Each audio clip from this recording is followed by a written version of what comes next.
안녕하세요. 가족 이야기 채널을 찾아주신 구독자 여러분. 오늘 들려드릴 이야기는 매일 아침 시아버님은 제 건강에 좋다며 오렌지 주스를 갈아주셨습니다.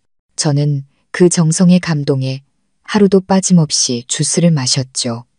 그러던 어느 날 몰래 주스를 버렸다가 컵 바닥에 남은 하얀 가루를 발견하기 전까지는요, 입니다. 호기심의 정체를 알아본 저는 숨을 쉴 수 없었습니다. 그건 비타민이 아니라 수면제였거든요. 그리고 그날 밤 제가 목격한 진실은 가족이라는 두 글자를 더 이상 믿을 수 없게 만들었습니다. 이 끔찍한 이야기의 전말이 궁금하시다면 지금 바로 귀를 기울여 주세요. 제 이름은 서연, 32살이고 결혼한 지는 4년이 되었습니다. 시댁은 서울 근교의 조용한 동네였고 두 분 모두 퇴직 교사이신 시부모님은 늘 점잖고 예의 바르셨죠. 결혼과 동시에 저는 시부모님과 함께 살게 되었습니다. 처음에는 인자하고 현명하신 분들이라고 생각했지만 함께 지낼수록 집안에 흐르는 공기는 차갑게만 느껴졌습니다. 남편 지훈이는 건설사 엔지니어란을 바빴고 저는 집 근처 의류회사 회계팀에서 일했습니다. 매일 아침 일찍 일어나 아침 식사를 준비하고 집을 치운 뒤 출근하는 게 제 일상이었죠. 시어머니는 말수가 적고 깐깐하신 편이었지만 시아버지 민준 씨는 늘 부드럽고 다정하게 저를 챙겨주셨습니다. 아버님은 늘 이렇게 말씀하셨죠. 새아가 건강해야 집안일도 잘 챙기지. 아침마다 아버지가 오렌지 주스 갈아줄게. 마시고 기운 내렴. 그 말을 들을 때마다 저는 정말 감동했습니다. 시어머니께서는 단 한 번도 다정한 말씀을 해주신 적이 없었지만 아버님은 한결같으셨거든요. 정확히 아침 7시 식탁 위에는 아버님이 갈아주신 오렌지 주스가 놓여 있었습니다. 상큼한 오렌지 향과 햇살에 비친 황금빛 주스는 보기만 해도 기분이 좋았죠. 아버님은 미소를 지으시며 어서 마셔라. 제일 좋은 오렌지로만 골라왔단다 라고 하셨습니다. 처음에는 이런 관심이 참 따뜻하고 감사했습니다. 하지만 이상하게도 주스를 마신 날은 꼭 몸이 천근만근 무겁고 머리가 띵하며 눈꺼풀이 감겼습니다. 아침에 일을 하려고 애써도 몸이 축 늘어지고 이상할 정도로 피곤했죠. 저는 그저 전날 야근 때문에 잠이 부족해서려니 하고 대수롭지 않게 넘겼습니다. 하지만 그 일은 계속 반복되었습니다. 오렌지 주스만 마시면 졸음이 쏟아지는 겁니다. 단순한 졸음이 아니라 정신이 아득해지면서 가슴을 무언가 짓누르는 듯한 깊은 피로감이었습니다. 어느 날 퇴근하고 집에 돌아와 점심을 먹으려는데 아버님이 또 인자하게 웃으시며 말씀하셨습니다. 날이 더우니 오렌지 주스 한 잔 더 마시고 정신 차리렴. 땀 흘리면 수분 보충해야지. 저는 어색하게 웃으며 잔을 받았지만 마실수록 기분이 이상했습니다. 그래도 어른이 챙겨주시는데 의심하면 죄를 짓는 것 같아 꼭 참고 마셨죠. 그러던 어느 날 오후 너무 피곤해서 침대에 잠깐 누웠는데 그대로 깊이 잠이 들었습니다. 깨어보니 옷장 문이 살짝 열려 있고 제 휴대폰 위치가 바뀌어 있었습니다. 저는 깜짝 놀랐습니다. 저는 늘 옷장 문을 꼭 잠그거든요. 혹시 시어머니께서 방을 청소하셨나 싶었지만 마음 한구석이 불안했습니다. 어머니, 혹시 제 방에 들어오셨어요? 하고 여쭤보자 어머니는 잠시 멈칫하더니 퉁명스럽게 대답하셨습니다. 내가 내 방에 들어갈 일이 뭐가 있겠니? 그날 밤 저는 잠을 이룰 수 없었습니다. 뭔가 잘못되고 있다는 불길한 예감이 들었죠.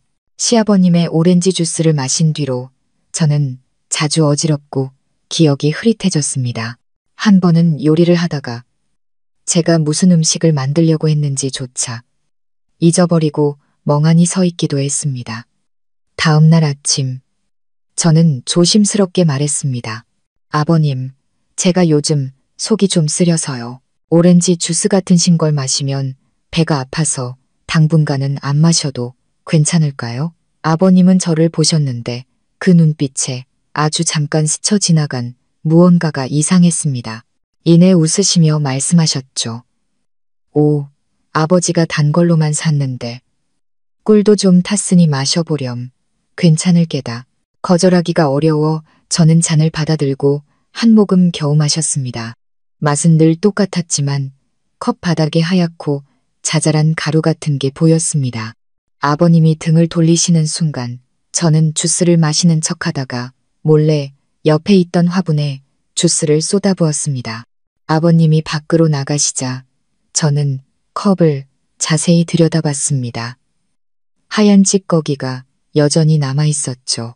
손으로 만져보니 곱고 끈적이며 약간 이상한 냄새가 났습니다.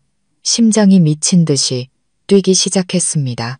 저는 컵을 깨끗이 닦아 부엌 한 구석에 숨겨두고 그날 밤 자세히 보기로 마음먹었습니다. 그날 저는 몸이 안 좋다는 핑계로 회사에 월차를 냈습니다. 집에서 몰래 지켜보니 시아버님은 부엌을 들락거리며 냉장고를 열고 오렌지 주스 병에 무언가를 조심스럽게 섞고 계셨습니다. 제가 문틈으로 보고 있다는 사실을 전혀 모르시는 듯 했습니다. 제가 부엌으로 들어서자 아버님은 쏘스라치게 놀라며 다급하게 말씀하셨죠. 아, 세아가 마실 주스 새로 갈고 있었다. 아까 건 내가 실수로 엎질러서. 저는 옅게 미소 지었지만 머릿속은 폭풍우가 몰아치고 있었습니다. 그날 밤 모두가 잠든 후 저는 조용히 부엌으로 내려가 냉장고를 열었습니다. 아래 칸에 서연이 겉에이라고 적힌 오렌지 주스 병이 있었습니다. 조심스럽게 뚜껑을 열자 상큼한 오렌지 향과 함께 희미한 양냄새가 섞여났습니다. 저는 떨리는 손으로 숟가락을 넣어 살짝 저어보니 하얀 가루가 녹아내렸습니다. 심장이 터질 것 같았죠. 저는 급히 사진을 찍고 주스를 조금 덜어 작은 병에 담아방으로 가져왔습니다. 제게는 약사로 일하는 친구가 있었습니다. 친구에게 사진을 보내며 물었죠. 이런 하얀 가루 혹시 뭔지 알 수 있을까? 친구의 답장은 충격적이었습니다. 이거 약한 수면제 성분 같은데 불면증 있는 노인분들이 드시는 거. 정확한 건 샘플이 있어야 알 수 있어. 저는 침대에 주저앉았습니다. 온몸에서 식은땀이 흘렀죠. 수면제, 내가 매일 마시는 오렌지 주스에 저는 애써 마음을 진정시키려 했습니다. 그렇게 인자하신 시아버님이 설마 그런 짓을 하셨을 리가 없다고요. 하지만 기억들이 파도처럼 밀려왔습니다. 까무룩 잠이 들었던 수많은 오후, 깨어났을 때 흐트러져 있던 물건들, 제자리에 놓여있지 않던 지갑, 누군가 만진 듯한 휴대폰. 흩어져 있던 조각들이 하나로 맞춰지자 저는 공포에 질렸습니다. 다음 날 아침 저는 아무것도 모르는 척했습니다. 아버님은 여느 때처럼 오렌지 주스를 들고 오셔서 인자하게 웃으셨습니다. 마셔라, 세아가. 이거 마시고 정신 차려서 일해야지. 저는 미소를 지으며 잔을 받았지만 이번에는 마시지 않았습니다. 몰래 가방 속에 숨겨둔 작은 플라스틱 병에 주스를 옮겨 담았죠. 제 마음속에는 이미 계획이 있었습니다. 만약 제 예감이 맞다면 아버님이 왜 이런 짓을 하시는지 반드시 알아내야 했습니다. 그날 밤 저는 단추만 한 크기의 초소형 카메라를 몰래 사왔습니다. 그리고 옷장 위 침대가 잘 보이는 곳에 설치했죠. 제가 잠에 취해 있을 때 이 방에서 무슨 일이 일어나는지 알아야만 했습니다. 그날 밤 저는 한숨도 잘 수 없었습니다. 집안의 작은 소리 하나하나에 심장이 멎는 것 같았죠. 복도에서 들려오는 아버님의 느리고 규칙적인 발소리, 제 방문이 아주 조용히 닫히는 소리가 들린 후 모든 것이 고요해졌습니다. 저는 이불을 꽉 쥐었습니다. 심장이 터질 듯이 뛰었죠. 제가 감히 믿고 싶지 않았던 진실과 마주하게 될 것 같은 예감이 들었습니다. 그리고 내일 아침 저는 무슨 일이 있어도 그 녹화 영상을 확인해야만 했습니다. 그 결과가 저를 얼마나 무너뜨릴지라도 말입니다. 다음 날 아침 가족들이 모두 집을 비우자마자 저는 방문을 걸어 잠그고 커튼을 쳤습니다. 떨리는 손으로 휴대폰을 열어 어젯밤 설치한 초소형 카메라에 첫 녹화 영상을 확인했습니다. 심장이 쿵쾅거리고 손에는 땀이 찼습니다. 기대와 두려움이 뒤섞인 채였죠. 화면이 몇 초간 깜빡이더니 익숙한 제 방의 모습이 나타났습니다. 처음에는 별다른 일이 없었습니다.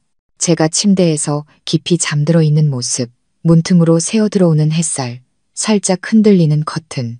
약 10분 후 방문이 아주 조용히 열렸고 한 남자의 그림자가 방으로 들어왔습니다. 시아버님, 민준 씨였습니다. 저는 숨을 죽였습니다.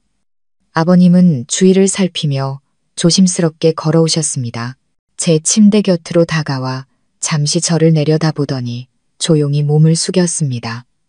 저는 주먹을 꽉 쥐었습니다. 심장이 목구멍 밖으로 튀어나올 것 같았죠. 아버님은 선을 넘는 행동은 하지 않으셨지만 그분의 행동 하나하나가 저를 소름 끼치게 했습니다. 그는 제 숨소리를 확인하려는 듯 가까이 다가왔다가 이불을 가슴까지 끌어올려 줬습니다. 그러고는 침대 머리맡 서랍을 열었습니다. 아버님은 서랍을 뒤져 제 지갑을 열어보고 책상 위에 놓인 제 휴대폰을 들었습니다. 잠금을 풀고 무언가를 살피더니 사진 몇 장을 찍고는 원래 자리에 그대로 두었습니다. 저는 그 모습을 보며 등골이 오싹해졌습니다. 아버님은 화장대 서랍도 열었습니다. 서류 봉투와 통장을 꺼내 조심스럽게 확인하고는 사진을 찍었습니다. 모든 것을 제자리에 돌려놓은 뒤에는 수건으로 지문까지 닦아냈습니다. 모든 동작이 너무나 능숙하고 침착해서 마치 이런 일을 여러 번 해본 사람 같았습니다. 저는 그대로 얼어붙었습니다. 온몸이 마비된 듯 했죠. 그동안 아버님께 가졌던 존경심과 감사함이 한순간에 연기처럼 사라졌습니다. 그렇다면 제가 오렌지 주스를 마시고 정신없이 잠들었던 그 수많은 시간 동안 아버님은 항상 이렇게 제 방에 들어오셨던 걸까요? 눈이 따끔거리며 눈물이 흘러내렸습니다. 카메라에 녹화된 다른 날의 영상들을 돌려보았습니다. 3일 연속 정확히 오전 11시 30분만 되면 아버님은 제 방에 들어와 모든 것을 샅샅이 뒤지고 나가셨습니다. 다른 행동은 없이 오직 염탐뿐이었죠. 저는 머리를 감싸 쥐었습니다. 가슴이 돌덩이처럼 무거웠습니다. 도대체 왜 이러시는 걸까요? 제가 뭘 잘못했길래 저는 한 번도 아버님께 무례하게 굴거나 기분을 상하게 한 적이 없었습니다. 남편 지훈이는 부모님을 절대적으로 신뢰했기에 이 사실을 말해봤자 저를 망상에 빠진 사람으로 취급할 게 뻔했습니다. 그날 점심, 저는 평소처럼 쉬는 척 침대에 누웠지만 오렌지 주스는 마시지 않았습니다. 제가 잠들지 않으면 아버님이 들어오실지 궁금했기 때문이죠. 저는 눈을 살짝 감고 숨소리를 고르게 내쉬려 애썼습니다. 약 30분 후 문이 조용히 열리는 소리가 들렸습니다. 슬리퍼가 바닥에 끌리는 소리가 들렸고 제 심장은 가슴 속에서 요동쳤습니다. 민준 씨가 정말로 들어왔습니다. 저는 실눈을 뜨고 그를 지켜봤습니다. 아버님은 책상 위에 놓인 제 휴대폰을 들었습니다. 저를 몇 초간 쳐다보더니 주머니에서 열쇠를 꺼내 옷장을 열었습니다. 저는 온몸이 떨렸지만 조용히 있었습니다. 아버님은 작은 봉투 하나를 꺼냈습니다. 지난달 월급 중 친정어머니께 아직 보내드리지 못한 돈이었습니다. 그는 돈을 세어보더니 다시 제자리에 넣었습니다. 하지만 그가 돌아설 때 찰칵하는 소리가 들렸습니다. 봉투 안에 돈을 사진으로 찍은 것이었죠. 분노와 공포가 제 안에서 들끓었습니다. 당장 일어나 따지고 싶었지만 꼭 참았습니다. 그가 대체 무슨 속셈인지 알아야 했습니다. 돈을 훔치지는 않고 사진만 찍었습니다. 증거를 수집하는 걸까요? 아니면 다른 이유로 저를 감시하는 걸까요?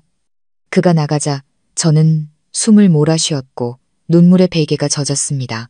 저는 그렇게 냉정한 사람을 본 적이 없었습니다. 매일 아침 오렌지 주스를 갈아주며 다정하게 안부를 묻던 그 모습은 이제 끔찍한 가면으로밖에 보이지 않았습니다. 저녁에 남편 지훈이가 돌아와 시무룩한 저를 보고 물었습니다. 어디 아파? 요즘 안색이 안 좋아 보여. 저는 억지로 웃으며 말했습니다. 아니야, 그냥 일이 좀 힘들어서 그래.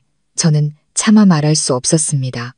남편이 믿지 않을 뿐더러 시부모님께 이 사실을 전하면 상황은 더 나빠질 테니까요.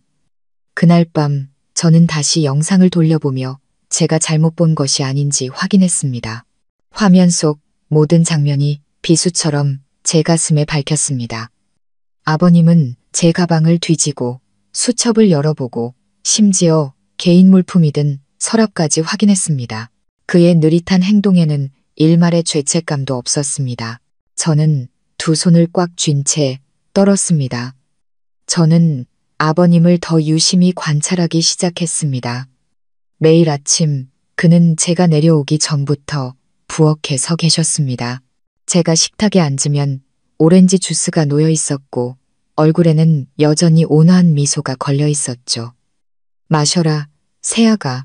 이거 마시면 금방 기운 날 거야.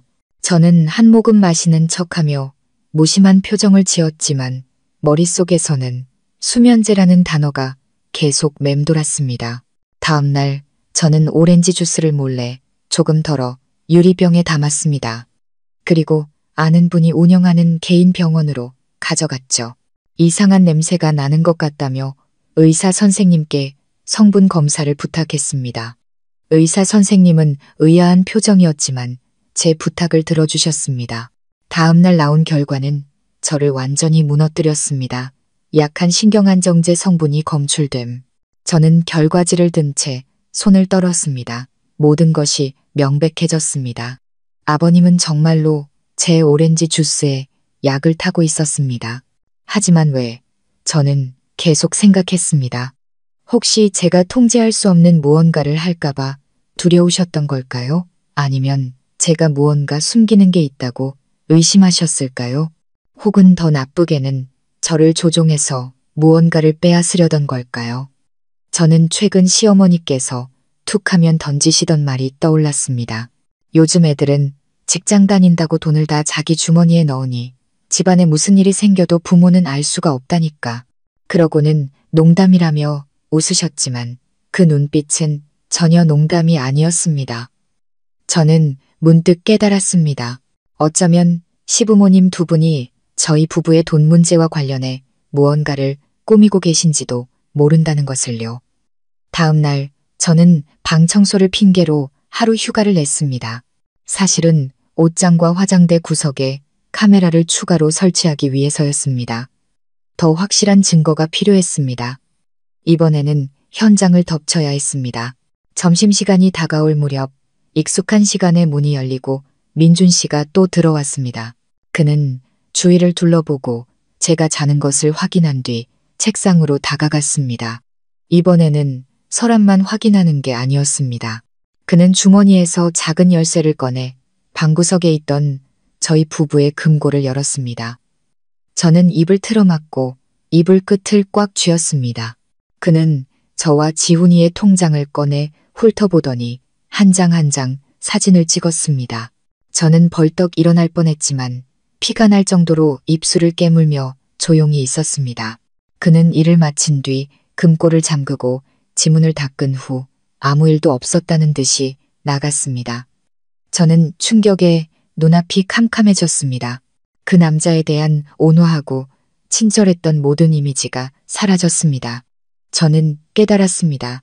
제가 함께 살고 있는 사람은 다른 사람 앞에서 부드러운 미소를 지으면서도 등 뒤에서는 아무렇지 않게 끔찍한 일을 저지를 수 있는 사람이라는 것을요. 그날 밤 저는 아버님께 제가 모든 것을 알고 있다는 사실을 보여주기로 결심했습니다. 하지만 소란을 피워서는 안 됐습니다. 저는 완전한 진실과 함께 남편이 직접 이 모든 것을 목격하게 만들어야 했습니다. 저는 녹화된 영상을 다시 전부 돌려보았습니다. 아버님이 몰래 금고를 열고 통장을 촬영하는 장면을 보자 심장이 멎는 것 같았고 눈물이 쏟아졌습니다. 하지만 저는 더 이상 약하지 않았습니다. 내일 아침 저는 행동에 나설 것이었습니다. 불을 끄고 누웠지만 잠들 수 없었습니다. 밖에서는 벌레 우는 소리가 들리고 문틈으로 스며드는 바람이 차가웠습니다. 제 머릿속에는 단 하나의 문장만이 맴돌았습니다. 시아버지가 매일 오렌지 주스를 타주신 건 나를 아껴서가 아니라 나를 잠재우고 내 모든 것을 통제하기 위해서였다. 등골을 타고 소름이 흘렀습니다. 내일 아버님과 마주했을 때 제가 과연 평정심을 유지할 수 있을지 자신이 없었습니다. 다음 날 아침 저는 평소보다 일찍 일어났습니다. 아직 동이 트기 전이라 사위는 어둑했고 바람 소리만 스산하게 들렸습니다. 저는 식탁에 앉아 시아버님이 막 타주신 오렌지 주스를 바라보았습니다. 속이 뒤틀리는 것 같았죠. 민준 씨는 여전히 익숙한 미소를 지으며 부드러운 목소리로 말했습니다. 마셔라, 새아가. 오늘 아침 오렌지가 제일 신선하더구나. 저는 컵을 들어 그를 바라보았습니다. 그의 미소는 인자해 보였지만 이제 제 눈에는 오직 위선으로만 보였습니다. 저는 컵을 입에 가져가 액체가 입술에 살짝 닿게 한 뒤 내려놓으며 작게 말했습니다. 감사합니다, 아버님. 밥부터 먹고 마실게요. 아버님은 별다른 의심 없이 고개를 끄덕였습니다. 저는 목구멍까지 차오른 떨림을 삼키고 마당으로 나가 심호흡을 했습니다. 아침 공기는 상쾌했지만 제 속은 불타는 것 같았습니다. 어젯밤의 장면이 계속 머릿속을 맴돌았죠. 그가 금고를 열고 통장을 찍고 망설임 없이 정확하고 꼼꼼하게 움직이던 그 모습. 저는 그 모든 영상을 저장해 두었습니다. 이제 저는 적절한 타이밍만 기다리면 됐습니다. 남편이 직접 자기 눈으로 보게 해서 그가 그토록 존경하던 아버지가 아내의 등 뒤에서 무슨 짓을 하고 있는지 깨닫게 해주고 싶었습니다. 그날 점심 저는 지훈이에게 메시지를 보냈습니다. 오늘 저녁엔 좀 일찍 와요. 다 같이 저녁 먹고 싶어서. 남편은 짧게 답장을 보냈습니다. 응, 5시쯤 들어갈게. 저는 준비를 시작했습니다. 휴대폰을 식탁 위에 올려두고 민준 씨가 방에 들어오는 영상을 미리 켜두었습니다. 그가 통장을 들고 있는 장면에서 화면을 멈추고 잠금 화면으로 해두었죠. 식탁보 아래에 숨겨두어 한 번만 터치하면 바로 재생되도록 했습니다. 모든 것을 치밀하게 계산했습니다. 점심시간이 다가오자 아버님은 습관처럼 제게 오렌지 주스를 가져다 주셨습니다. 저는 여전히 웃으며 잔을 받고 몇 모금 마시는 척했습니다. 그가 방을 나가자마자 저는 즉시 주스를 버렸습니다. 심장이 북처럼 울렸습니다. 저는 침대에 앉아 피곤한 척 눈을 감았습니다. 얼마 지나지 않아 문이 아주 조용히 열렸습니다. 저는 숨을 죽이고 실눈을 떴습니다. 민준 씨가 조심스러운 몸짓과 불안한 눈빛으로 들어오는 것이 보였습니다. 그는 저를 한번 쳐다보고는 책상으로 곧장 갔습니다. 오늘은 옷장을 열지 않고 침대 머리맡에 둔 제 지갑으로 향했습니다. 그는 지갑을 열어 계좌번호가 적힌 메모지를 꺼내더니 휴대폰으로 그것을 찍었습니다. 저는 부들부들 떨었지만 깊이 잠든 척 애썼습니다. 그가 나가자 저는 벌떡 일어났습니다. 심장이 터져버릴 것 같았죠. 카메라 영상을 다시 확인하니 그 장면이 선명하게 찍혀 있었습니다. 그는 단순한 확인을 넘어 제 모든 금융 정보를 기록하고 있었습니다. 오후에 저는 약사 친구에게 전화를 걸어 도움을 청했습니다. 혹시 오렌지 주스에 든 약 성분 확실하게 확인해 줄 수 있어? 친구는 말했습니다. 응, 근데 새 샘플이 필요해. 저는 그날 아침에 받은 오렌지 주스를 가져갔습니다. 친구가 검사해 주었죠. 이번 결과는 더 명확했습니다. 약한 수면제와 신경안정제 성분이 섞여 있어 마시는 사람이 몇 시간 동안 졸음과 몽롱함에 빠지고 집중력을 잃게 할 수 있다는 것이었습니다. 저는 결과지를 꽉 쥐었습니다. 눈물이 쏟아졌죠. 더는 참을 수 없었습니다. 제가 그토록 존경했던 시아버지는 매일 남몰래 저를 독살하며 뒤에서는 비열한 짓을 저지르고 있었습니다. 저녁에 지훈이가 돌아왔고 저는 평소처럼 저녁 식사를 차렸습니다. 시아버님은 식탁에 앉아 안부를 물었고 시어머니도 웃고 계셨습니다. 저는 그들을 보며 평정심을 유지하려 애썼습니다. 지훈이가 막 밥을 한 숟갈 떴을 때 제가 조용히 말했습니다. 아버님, 어머님, 제가 보여드릴 게 있어요. 민준 씨는 저를 보며 미간을 살짝 찌푸렸습니다. 무슨 일이냐? 저는 대답 대신 휴대폰을 켜서 그가 제 방에 들어오는 영상을 재생했습니다. 집안은 순식간에 정적으로 가득 찼습니다. 화면에는 민준 씨의 모습이 선명하게 나타났습니다. 그가 몰래 옷장을 열고 통장을 꺼내 한 장 한 장 사진을 찍는 모습. 시어머니의 숨소리가 거칠어졌습니다. 세상에, 여보, 지금 이게 무슨 짓이에요? 지훈이는 숟가락을 떨어뜨렸고 얼굴이 하얗게 질렸습니다. 그는 아버지를 보며 막힌 목소리로 물었습니다. 아버지, 이거 정말이에요? 민준 씨는 벌떡 일어나며 얼굴색이 변했습니다. 그는 애써 침착하려 하며 말했죠. 저런 짜깁기 영상 믿지 마라. 저 애가 우리 가족이 간질하려고 꾸민 짓이다. 저는 눈물을 흘리면서도 그의 눈을 똑바로 쳐다보며 단호하게 말했습니다. 제가 꾸민 게 아니에요. 아버님이 원하시면 더 보여드릴 수도 있어요. 저희 부부, 금고에서 통장 꺼내시는 영상이나 오렌지 주스에 약 타시는 영상들이요. 공기는 무겁게 가라앉았고 시어머니는 충격의 말을 잃은 채 떨리는 손으로 찻잔을 내려놓았습니다. 지훈이는 돌처럼 굳어버렸습니다. 그의 눈빛은 의심에서 공포로 바뀌었죠. 저는 가방에서 성분 검사 결과지를 꺼내 식탁 위에 놓았습니다. 이건 아버님이 타주신 오렌지 주스 성분 검사 결과예요. 수면제 성분이 검출됐다고 나왔어요. 2번이나 검사했는데 2번 다 결과는 같았어요. 민준 씨는 한 걸음 물러섰고 얼굴은 창백해졌습니다. 그는 무언가 말하려 입을 열었지만 말이 나오지 않았습니다. 그때 시어머니가 소리쳤습니다. 김민준 씨, 당신 대체 무슨 짓을 한 거예요? 내가 알던 당신이 아니야. 아버님은 고개를 푹 숙인 채 말이 없었습니다. 집안은 숨막히는 침묵에 잠겼습니다. 지훈이는 저와 아버지를 번갈아 보며 입술을 떨었습니다. 아버지, 왜 제 아내한테 이런 짓을 하셨어요? 민준 씨는 주먹을 꽉 쥐고 떨리는 목소리로 낮게 말했습니다. 나는 그저 집안 돈이 어떻게 쓰이는지 알고 싶었을 뿐이다. 너희가 낭비할까봐 걱정돼서. 나쁜 뜻은 없었어. 저는 씁쓸하게 웃었습니다. 단순히 관리하고 싶으셨다면 왜 매일 제게 약을 먹여 잠들게 하시고 방을 뒤지셔야 했나요? 아버님은 침묵했고 시어머니는 고개를 숙인 채 흐느꼈습니다. 남편 지훈이는 아버지를 보며 아무 말도 하지 못하고 조용히 일어나 마당으로 나가버렸습니다. 저는 모든 용기를 끌어모았습니다.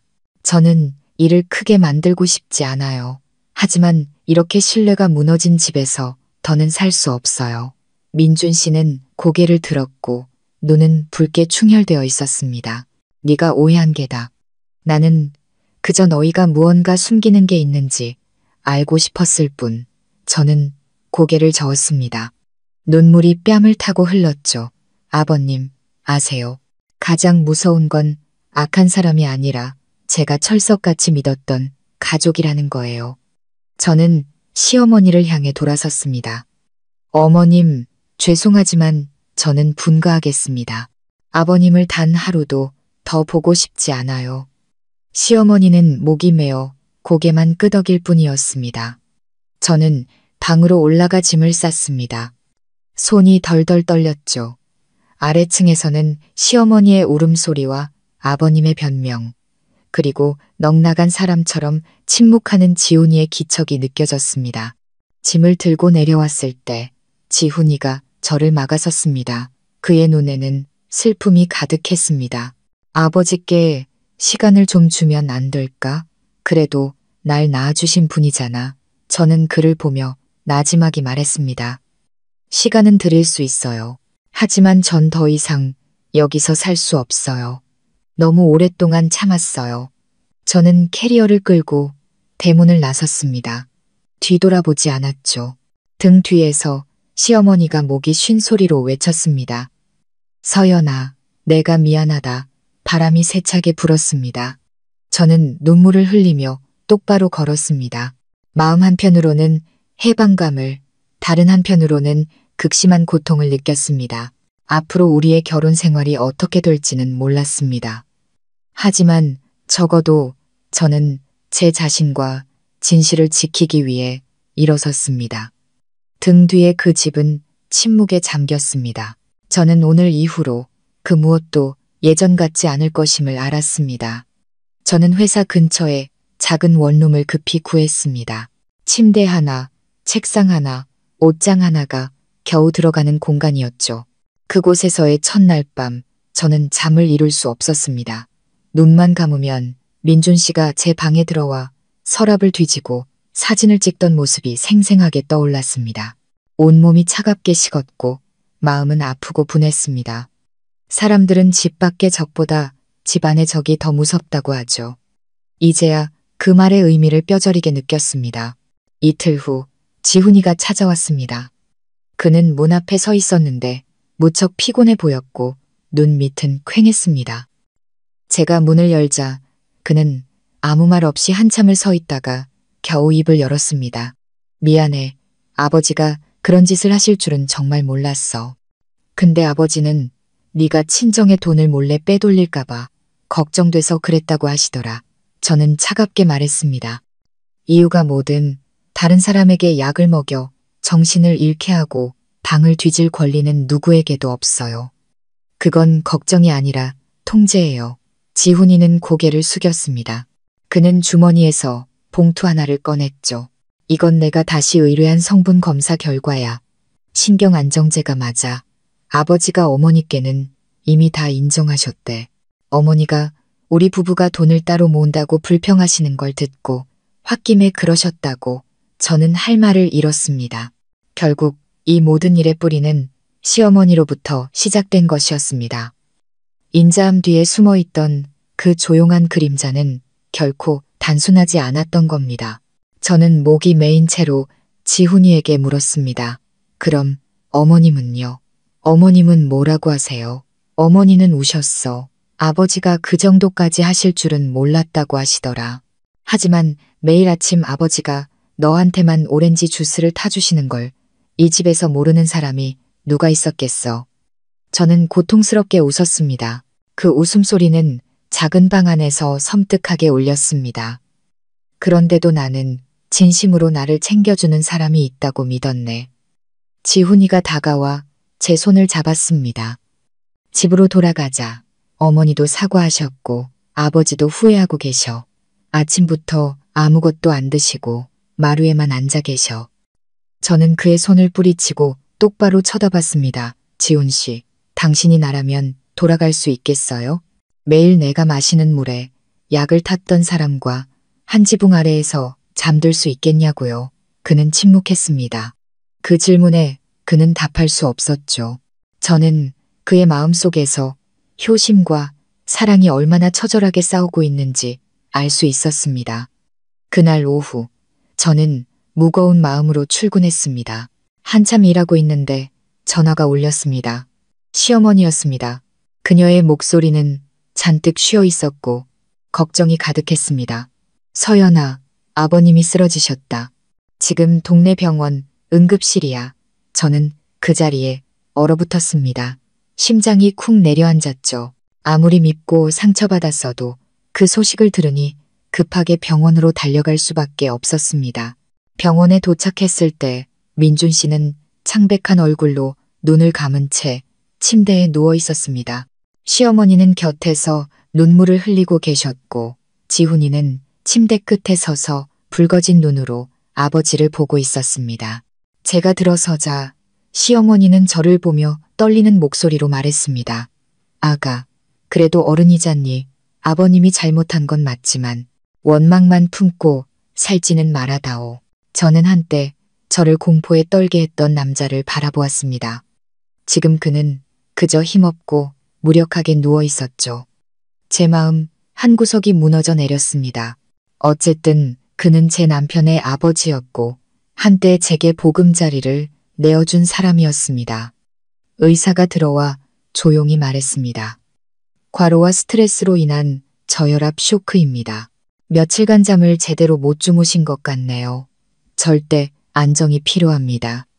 저는 가만히 서 있었습니다.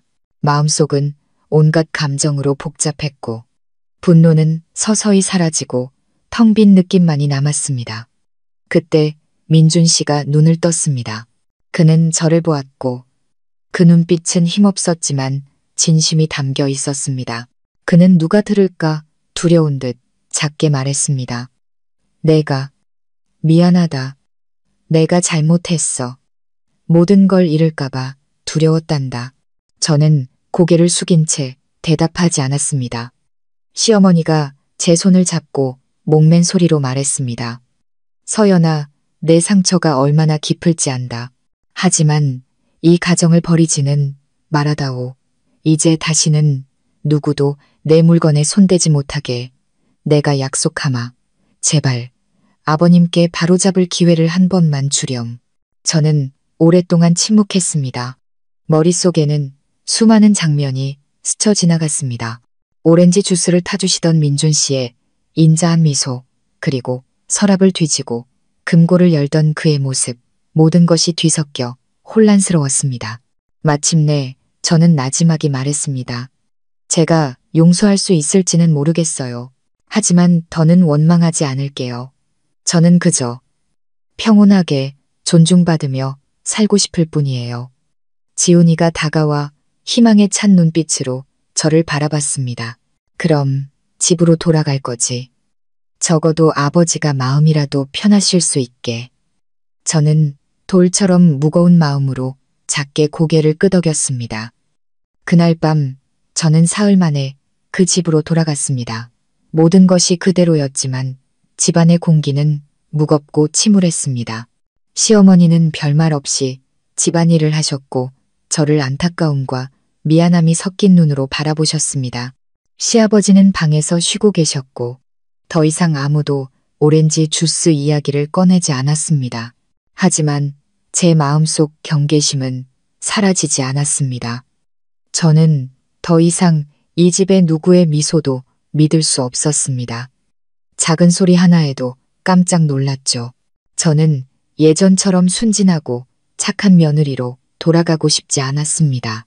일주일 후 지훈이는 아버지가 잘못을 뉘우치는 의미로 저희 부부 명의로 통장을 다시 만들어주시겠다고 했다고 전했습니다. 저는 그를 보며 말했습니다. 저는 돈은 필요 없어요. 다만 당신이 알아줬으면 해요. 한번 잃어버린 신뢰는 그렇게 쉽게 돌아오지 않는다는 걸요. 지훈이는 한숨을 쉬며 침묵했습니다. 그리고는 조용히 말했죠. 알아. 그저 우리에게 다시 시작할 기회가 있기를 바랄 뿐이야. 그날 저녁 제가 옷을 개고 있는데 시어머니가 차 한 잔을 들고 오셨습니다. 그녀는 작게 말했습니다. 마셔라. 그냥 숙면에 좋은 허브차야. 네가 무서워하지 않았으면 해서 저는 미소만 지었을 뿐 마시지 않았습니다. 제 목소리는 부드러웠지만 단호했죠. 어머니, 이제부터 제가 마실 건 제가 직접 탈게요. 마음은 감사해요. 시어머니는 고개를 끄덕이며 조용히 나가셨습니다. 저는 그녀의 뒷모습을 바라보았습니다. 노란 불빛 아래 그녀의 작은 어깨가 떨리는 것 같았습니다. 그날 밤 저는 오랫동안 잠들지 못했습니다. 지훈이는 옆에서 깊이 잠들어 있었죠. 저는 눈을 뜬 채 천장을 바라보며 지난 며칠을 생각했습니다. 한 잔의 오렌지 주스가 관심인 줄 알았다가 그것이 약이라는 것을 알게 된 순간 제 세상은 무너졌습니다. 하지만 이제 모든 것이 드러난 지금 저는 더 이상 두렵지 않았습니다.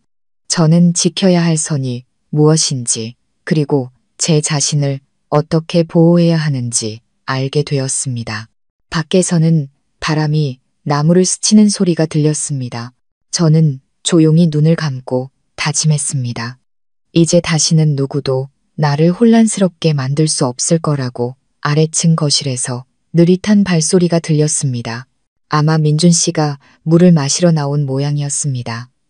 컵이 테이블에 가볍게 닿는 소리가 들린 후 모든 것이 조용해졌습니다. 저는 숨을 죽이고 귀를 기울였습니다. 한참 후에야 슬리퍼 끄는 소리가 멀어졌습니다. 저는 슬프게 미소 지었습니다. 적어도 그는 이제 제게 오렌지 주스를 타주지 않았으니까요. 하지만 저는 알았습니다. 이 집에 생긴 균열은 결코 완전히 아물지 않으리라는 것을요. 그날 이후 집안 분위기는 완전히 바뀌었습니다. 민준 씨는 말이 없어졌고 시어머니 화영 씨는 이상할 정도로 다정해졌습니다. 매일 아침 그녀는 부드러운 목소리로 저를 깨웠죠. 아가, 출근해야지.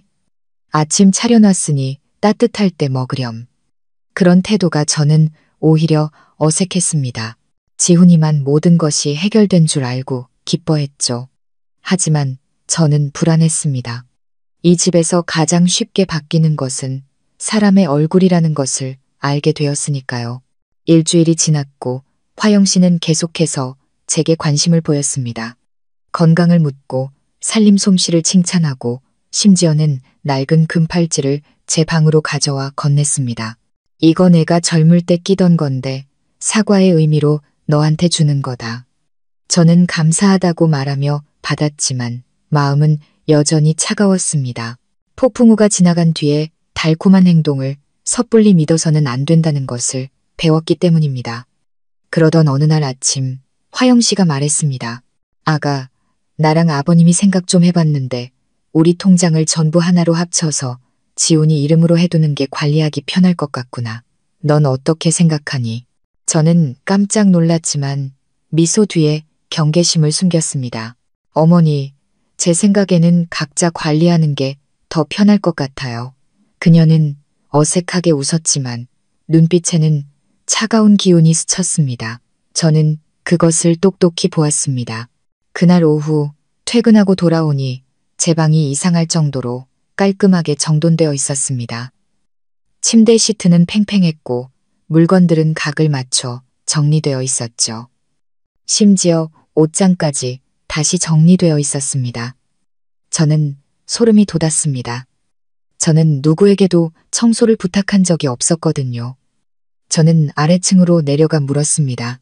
어머니, 혹시 제 방 정리하셨어요? 그녀는 고개를 들고 인자하게 웃었습니다. 응, 내 방이 좀 어수선하길래 내가 좀 치웠다. 별일 아니야. 저는 평정심을 유지하려 애썼습니다.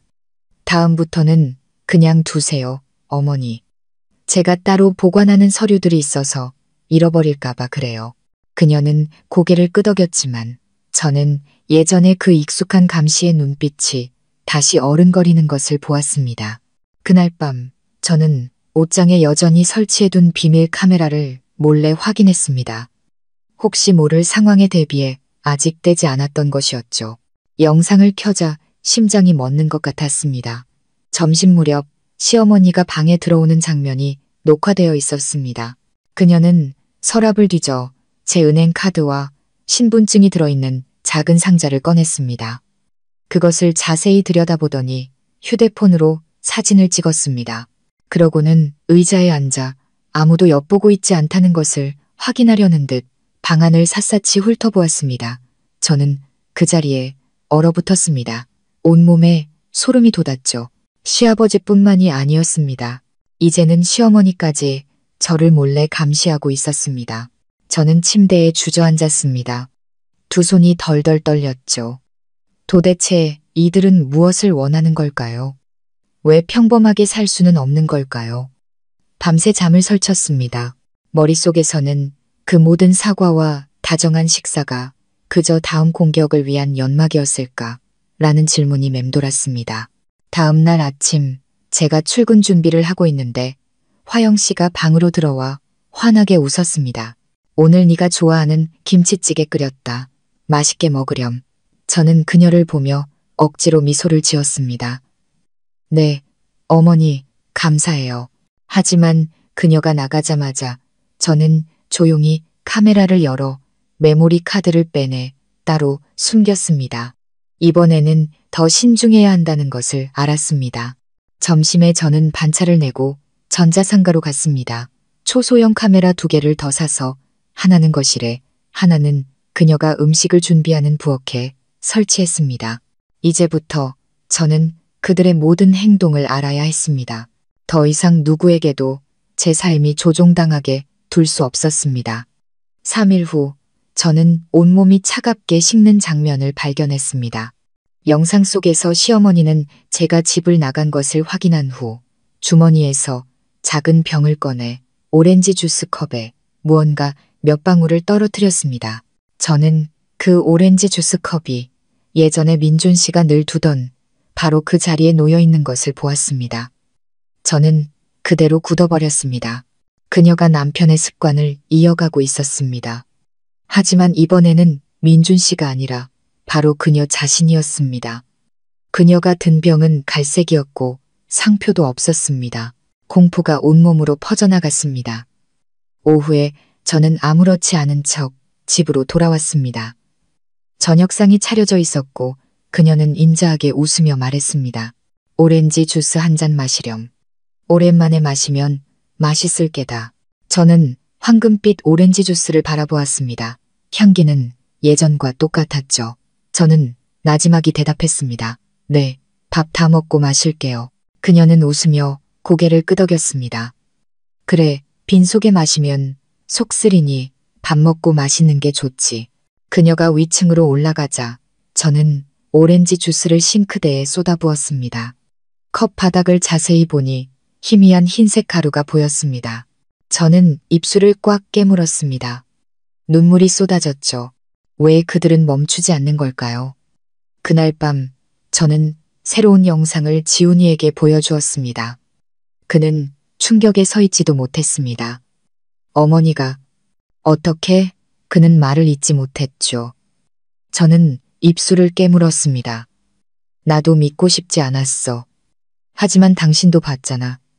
이제야 알겠어.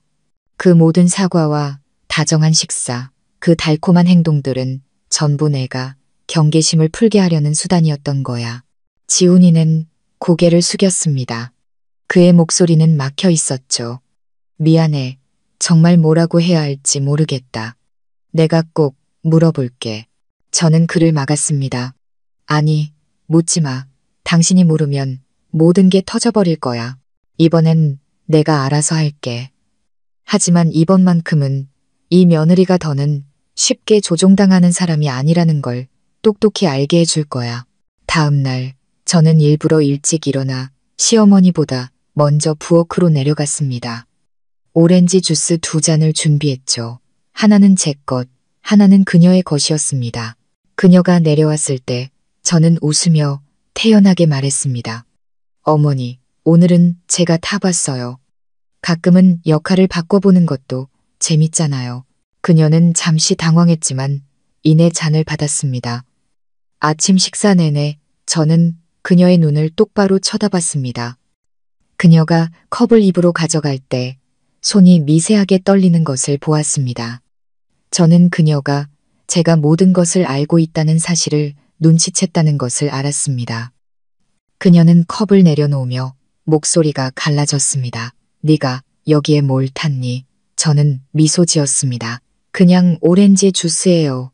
어머니. 어머니가 늘 제게 타주시던 것처럼요. 그녀의 눈빛은 즉시 공포로 물들었고 얼굴은 하얗게 질렸습니다. 저는 더 이상 웃을 수 없었습니다. 무서우세요, 어머니. 본인이 그 기분이 어떤 건지 가장 잘 아시면서 왜 무서워하세요? 그때 부엌문 쪽에서 지훈이가 걸어 나왔습니다. 그의 목소리는 낮고 탁하게 잠겨 있었죠. 어머니, 제가 영상 다 봤어요. 왜 그러셨어요? 화영 씨는 의자에 주저앉았습니다. 눈물이 쏟아졌죠. 그녀의 목소리는 완전히 변해 있었습니다. 나는 네가 옛날 일을 알고 이 집을 영영 떠날까봐 두려웠다. 며느리가 시아버지를 고소했다는 소문이 날까봐. 그래서 네가 잠들게 해서 그 카메라 영상을 찾아 지워버리려고 했어. 저는 그 자리에 서 있었습니다. 분노는 사라지고 가슴 속에 휑한 구멍만 남았습니다. 지훈이는 고개를 저으며 목맨 소리로 말했습니다. 어머니, 숨기면 숨길수록 더 큰 잘못이 되는 거예요. 왜 그렇게 비겁한 방법을 쓰셨어요? 그녀는 얼굴을 감싸고 흐느꼈습니다. 저는 한숨을 쉬며 마른 목소리로 말했습니다. 더 이상 할 말이 없네요. 이제부터 저는 제 목만 챙기며 살겠습니다. 누구도 건드리지 않을 테니 제 삶에 간섭하지 말아주세요.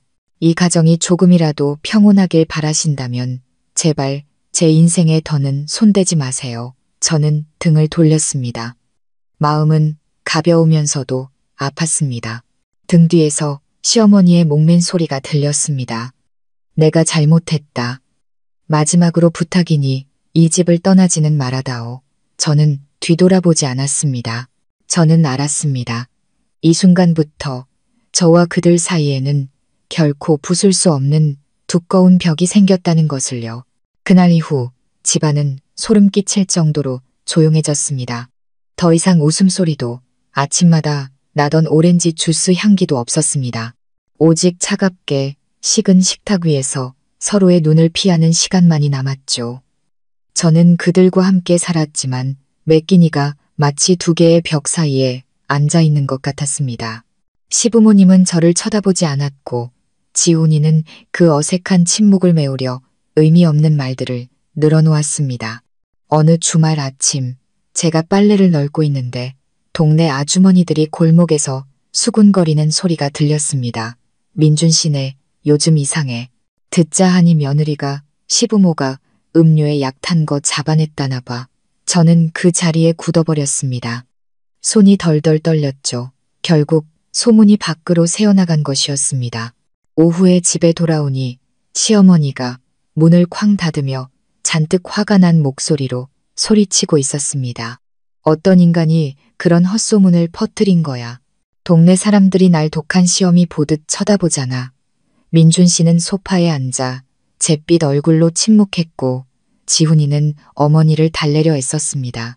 어머니, 지난 일이니 그만 생각하세요.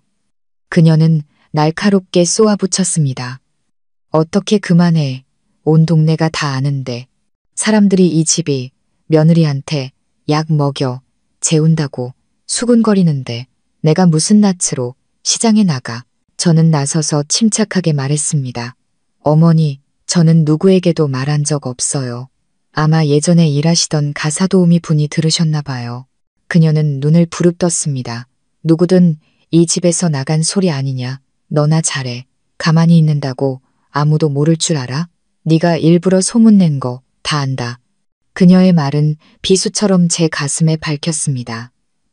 저는 옅게 웃었습니다. 저는 명예 같은 건 필요 없어요. 그저 평온하게 살고 싶을 뿐이에요. 하지만 누군가 그 명예를 지키려고 저를 또다시 해치려 든다면 그때는 저도 가만히 있지 않을 거예요. 공기는 숨막힐 듯 무거워졌습니다. 지훈이가 제 손을 잡으며 나지막이 말했죠. 그만해, 더는 말하지 마. 하지만 제 눈에는 이미 분노의 불길이 타오르고 있었습니다. 저는 평화를 위해 몇 번이나 참고 또 참았습니다. 그런데 이제 와서 거꾸로 죄를 뒤집어 씌우니 더는 견딜 수 없었습니다. 3일 후 회사에서 회식이 있었습니다. 혼자 가려 했는데 지훈이가 말했습니다. 내가 기다렸다가 데리러 갈게. 그래도 부부인데 남편이 데려다 주는 게 맞지. 저는 반대하지 않고 고개를 끄덕였습니다. 회식이 끝나갈 무렵 모르는 번호로 문자가 왔습니다. 시어머니를 조심하세요. 당신을 집에서 영원히 쫓아낼 방법을 찾고 있어요. 심장이 쿵쾅거리고 식은땀이 흘렀습니다. 주위를 둘러봐도 의심스러운 사람은 없었습니다. 집에 돌아와서도 그 문자가 계속 머릿속을 맴돌았습니다. 방에 들어서는 순간 제 옷장 문이 살짝 열려 있고 물건들이 흐트러져 있는 것을 발견했습니다. 특히 친정 부모님이 제게 맡겨두신 집문서가 든 봉투가 사라졌습니다. 저는 즉시 아래층으로 달려가 물었지만 시어머니는 태연하게 TV를 보고 있었습니다. 어머니, 제 옷장에 있던 서류 봉투 못 보셨어요? 그녀는 저를 쳐다보며 무심하게 말했습니다. 못 봤다. 네가 잃어버렸으면 네가 찾아야지. 저는 그녀가 거짓말을 하고 있다는 것을 알았습니다. 방으로 달려가 구석에 숨겨둔 작은 카메라를 다시 확인했습니다. 점심 무렵에 영상을 돌려보자 그 모습이 나타났습니다. 화영 씨가 들어와 옷장을 열고 정확히 그 봉투를 꺼내 자기 주머니에 숨기는 장면이었습니다. 저는 그대로 굳어버렸습니다.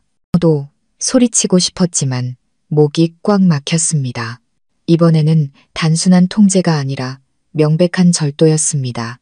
그날 밤 바로 지훈이를 불러 영상을 보여주었습니다. 그의 얼굴이 하얗게 질렸습니다. 세상에, 어머니가 대체 왜? 저는 남편을 보며 눈물을 흘렸습니다. 나 더는 못 참겠어. 지훈 씨, 난 용서했고 침묵했고 당신 때문에 돌아왔어. 그런데도 그분들은 멈추지 않아.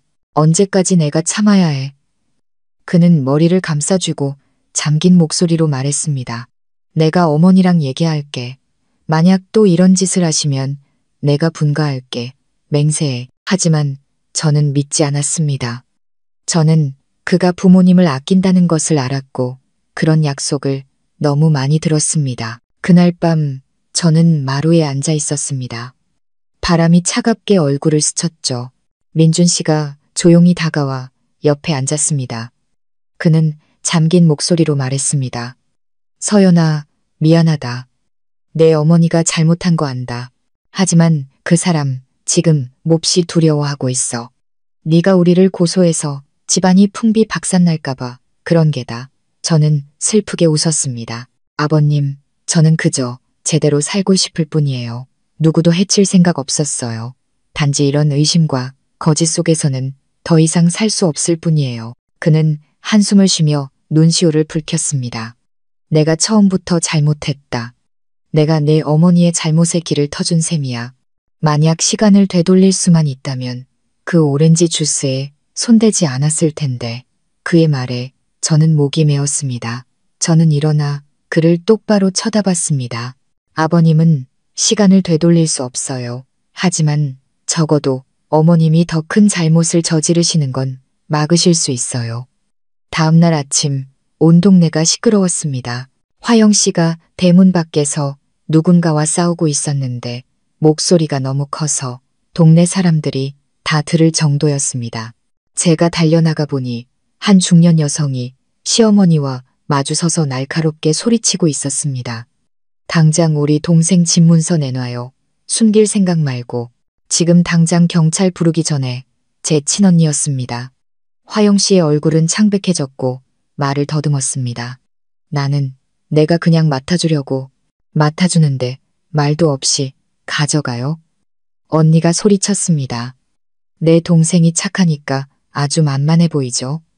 동네 사람들이 구름처럼 몰려들었습니다. 저는 너무 창피해서 땅속으로라도 숨고 싶었지만 마음 한편으로는 시원했습니다. 마침내 누군가 제 편에 서준 것이었죠. 지훈이가 달려와 어머니를 집 안으로 끌고 들어갔습니다. 저는 마당 한가운데 서서 사람들의 수군거리는 눈초리를 받았습니다. 한 여자의 명예가 다른 사람에 의해 짓밟히면 남는 것은 결국 헛소문뿐이라는 사실이 너무나 씁쓸했습니다. 그날 저녁 식사 전 민준 씨가 먼저 입을 열었습니다. 내일부터 우리는 각자 생활한다. 서로의 것에 간섭하지 말자. 화영 씨는 침묵했고 지훈이는 고개를 숙였습니다. 저는 차갑게 식은 밥상을 보며 마음이 한결 가벼워지는 것을 느꼈습니다. 아무리 상처가 깊어도 적어도 저는 제 삶의 평온을 되찾을 권리를 쟁취한 것이었습니다.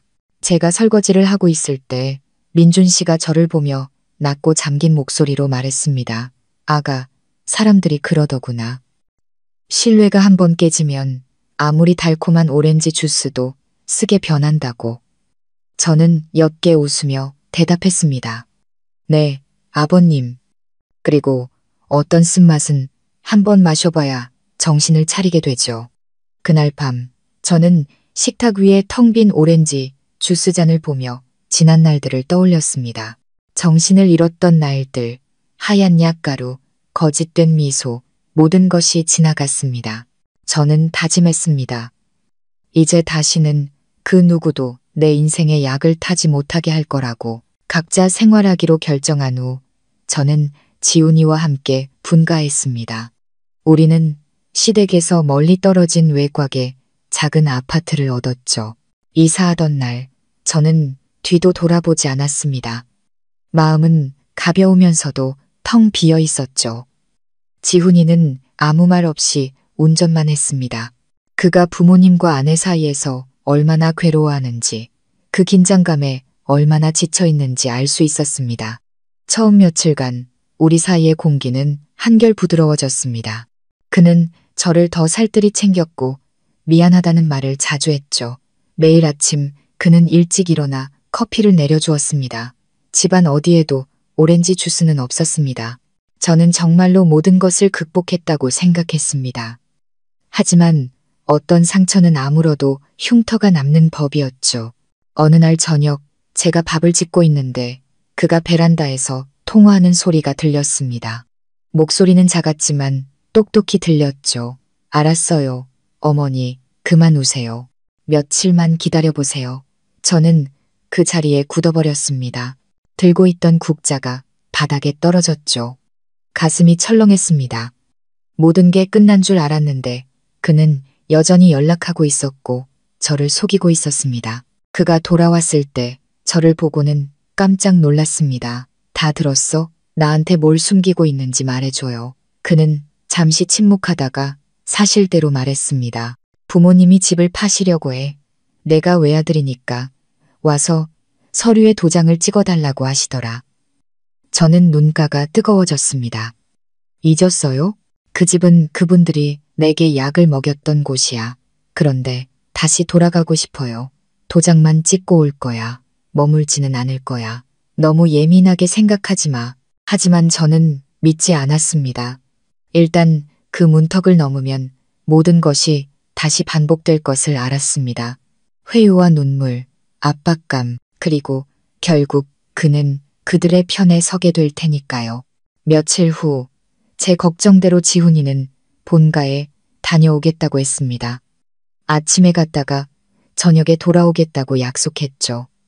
저는 말리지 않았습니다. 다만 누구에게도 휘둘리지 말라고 당부했을 뿐입니다. 그는 고개를 끄덕였지만 저녁이 되어도 돌아오지 않았습니다. 전화를 걸어도 받지 않았죠. 밤늦게까지 계속 전화를 걸자 겨우 연결되었습니다. 그의 목소리는 피곤해 지쳐 있었습니다. 나 지금 부모님 댁이야. 일이 좀 덜 끝나서 먼저 자.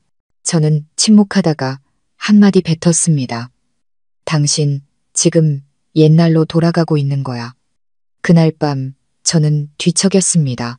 한편으로는 그가 안쓰러웠고 다른 한편으로는 두려웠습니다. 그 집 사람들이 또다시 우리 삶에 개입할까봐, 그들이 아직 멈추지 않았을까봐 두려웠죠. 불길한 예감이 들었습니다. 이건 끝이 아니라고. 다음 날 회사에 일찍 출근했는데 예전 이웃에게서 문자가 왔습니다. 서연 씨, 어제 시어머니랑 남편분이 은행에 같이 가는 거 봤어요. 듣자 하니 통장 명의를 다시 바꾼다던데 저는 그 자리에 얼어붙었습니다. 손이 떨리고 심장이 터질 듯이 뛰었죠. 또 통장, 또 돈, 또 통제. 오후에 지훈이가 돌아왔을 때 저는 아무것도 묻지 않고 그저 그를 쳐다봤습니다. 그는 제 눈을 피하며 가방을 내려놓고 작게 말했습니다. 미안해. 어머니가 잠시만 내 이름으로 해달라고 하셔서. 저는 차갑게 웃었습니다. 잠시가 얼마나 긴 시간인데요. 한 달, 1년, 아니면 영원히. 그는 침묵했고 저는 더 이상 참을 수 없었습니다. 눈물이 터져 나왔죠. 내가 어떤 일을 겪었는지 알아요?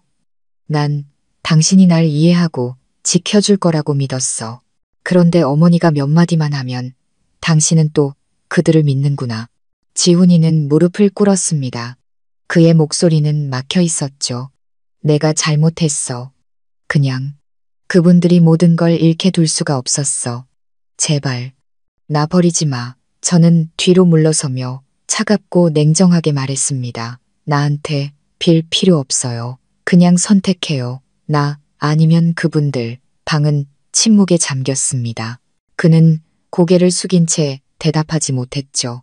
제 질문은 칼날처럼 그의 마음과 제 마음을 갈라놓았습니다. 사흘 후 저는 언니 집으로 잠시 거처를 옮겼습니다. 첫날 밤 언니가 물었습니다. 정말 이혼할 생각이야? 저는 힘없이 웃으며 말했습니다. 모르겠어. 그저 다른 사람의 잘못에 계속 고개 숙이는 사람과는 더 이상 살 수 없다는 것만 알아. 하지만 인생은 얄궂었죠. 제가 모든 것을 끊어내려던 바로 그 순간 지훈이가 가벼운 교통사고를 당했습니다. 그는 병원에서 제게 전화했고 목소리는 힘이 없었습니다. 미안해. 나 버리지 마. 나 너무 무서워. 저는 병원으로 달려갔습니다. 그는 머리에 붕대를 감고 눈을 감은 채 누워 있었죠. 그를 보자마자 분노는 사라지고 온몸이 떨렸습니다. 원망했던 마음은 순식간에 녹아내렸죠. 민준 씨와 화영 씨도 와 있었습니다.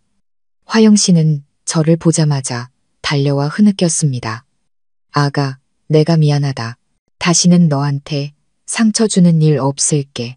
내가 아들이랑 너를 잃을까봐 너무 무서웠다. 저는 그녀를 보았습니다.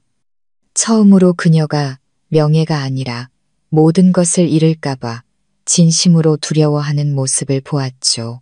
저는 아무 말 없이 서 있었습니다. 지훈이가 깨어났고 그의 눈은 눈물로 흐려져 있었습니다. 그는 떨리는 손으로 제 손을 잡았습니다. 내가 정말 잘못했어. 이제 다시는 누구도 우리 인생에 끼어들게 하지 않을게. 맹세해. 저는 고개를 숙였습니다. 눈물이 그의 손등 위로 떨어졌죠. 처음으로 저는 분노가 아닌 깊은 피로감을 느꼈습니다. 너무 많은 두려움을 겪어서 더는 미워할 힘조차 남아있지 않았습니다. 퇴원 후 지훈이는 정말로 약속을 지켰습니다. 그는 부모님과의 연락을 끊고 다른 아파트를 구해 이사했습니다. 직장도 옮겨 예전 동네에서 완전히 벗어났죠.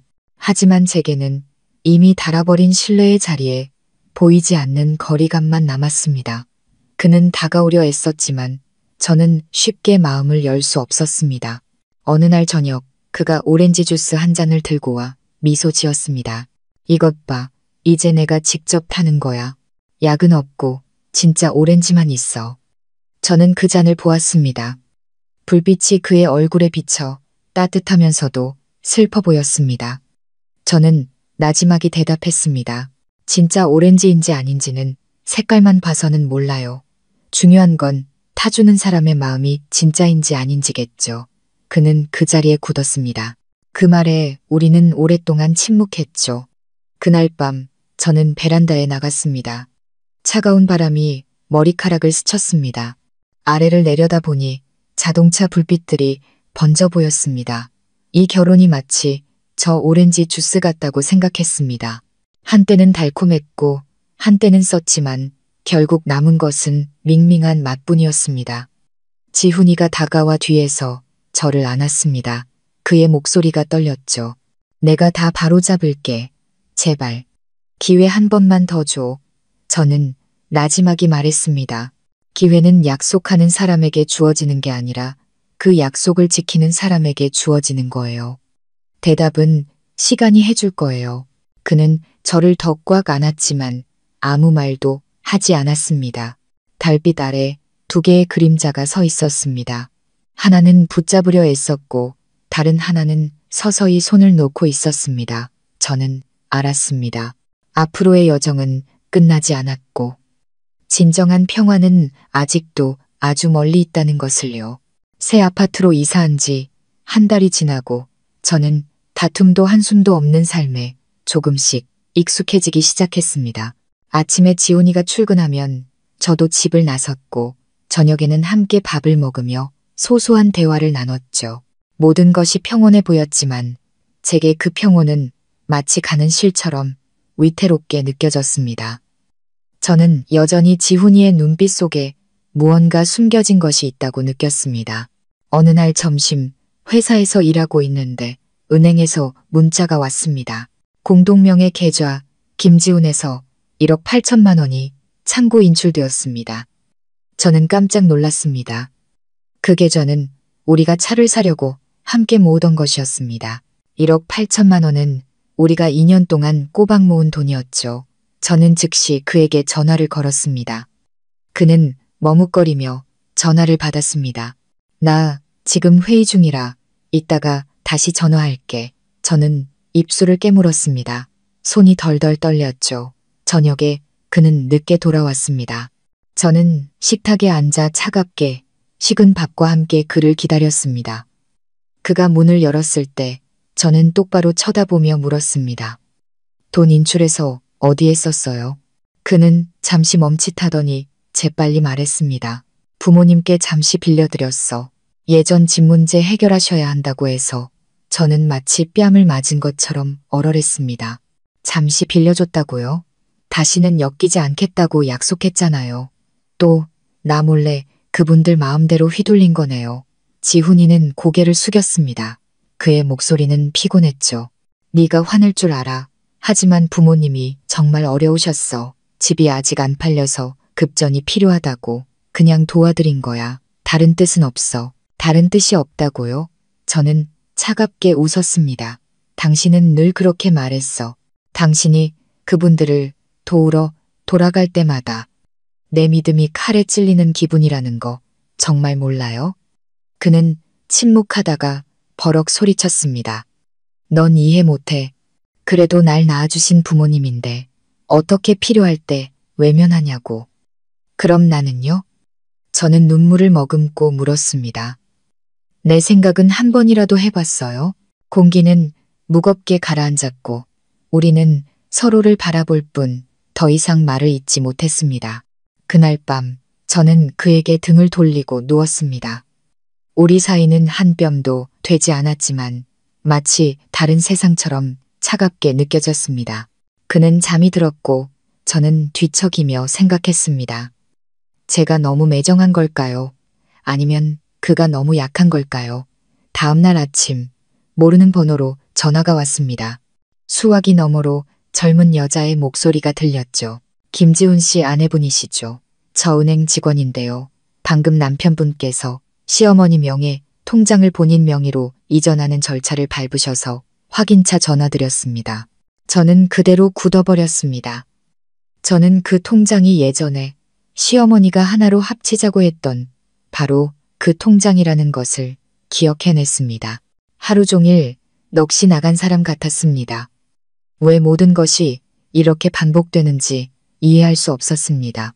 저녁에 집에 돌아와 저는 그를 기다리지 않고 통화 녹음 파일을 테이블 위에 올려두었습니다. 그가 돌아왔을 때 저는 녹음 파일을 재생했습니다.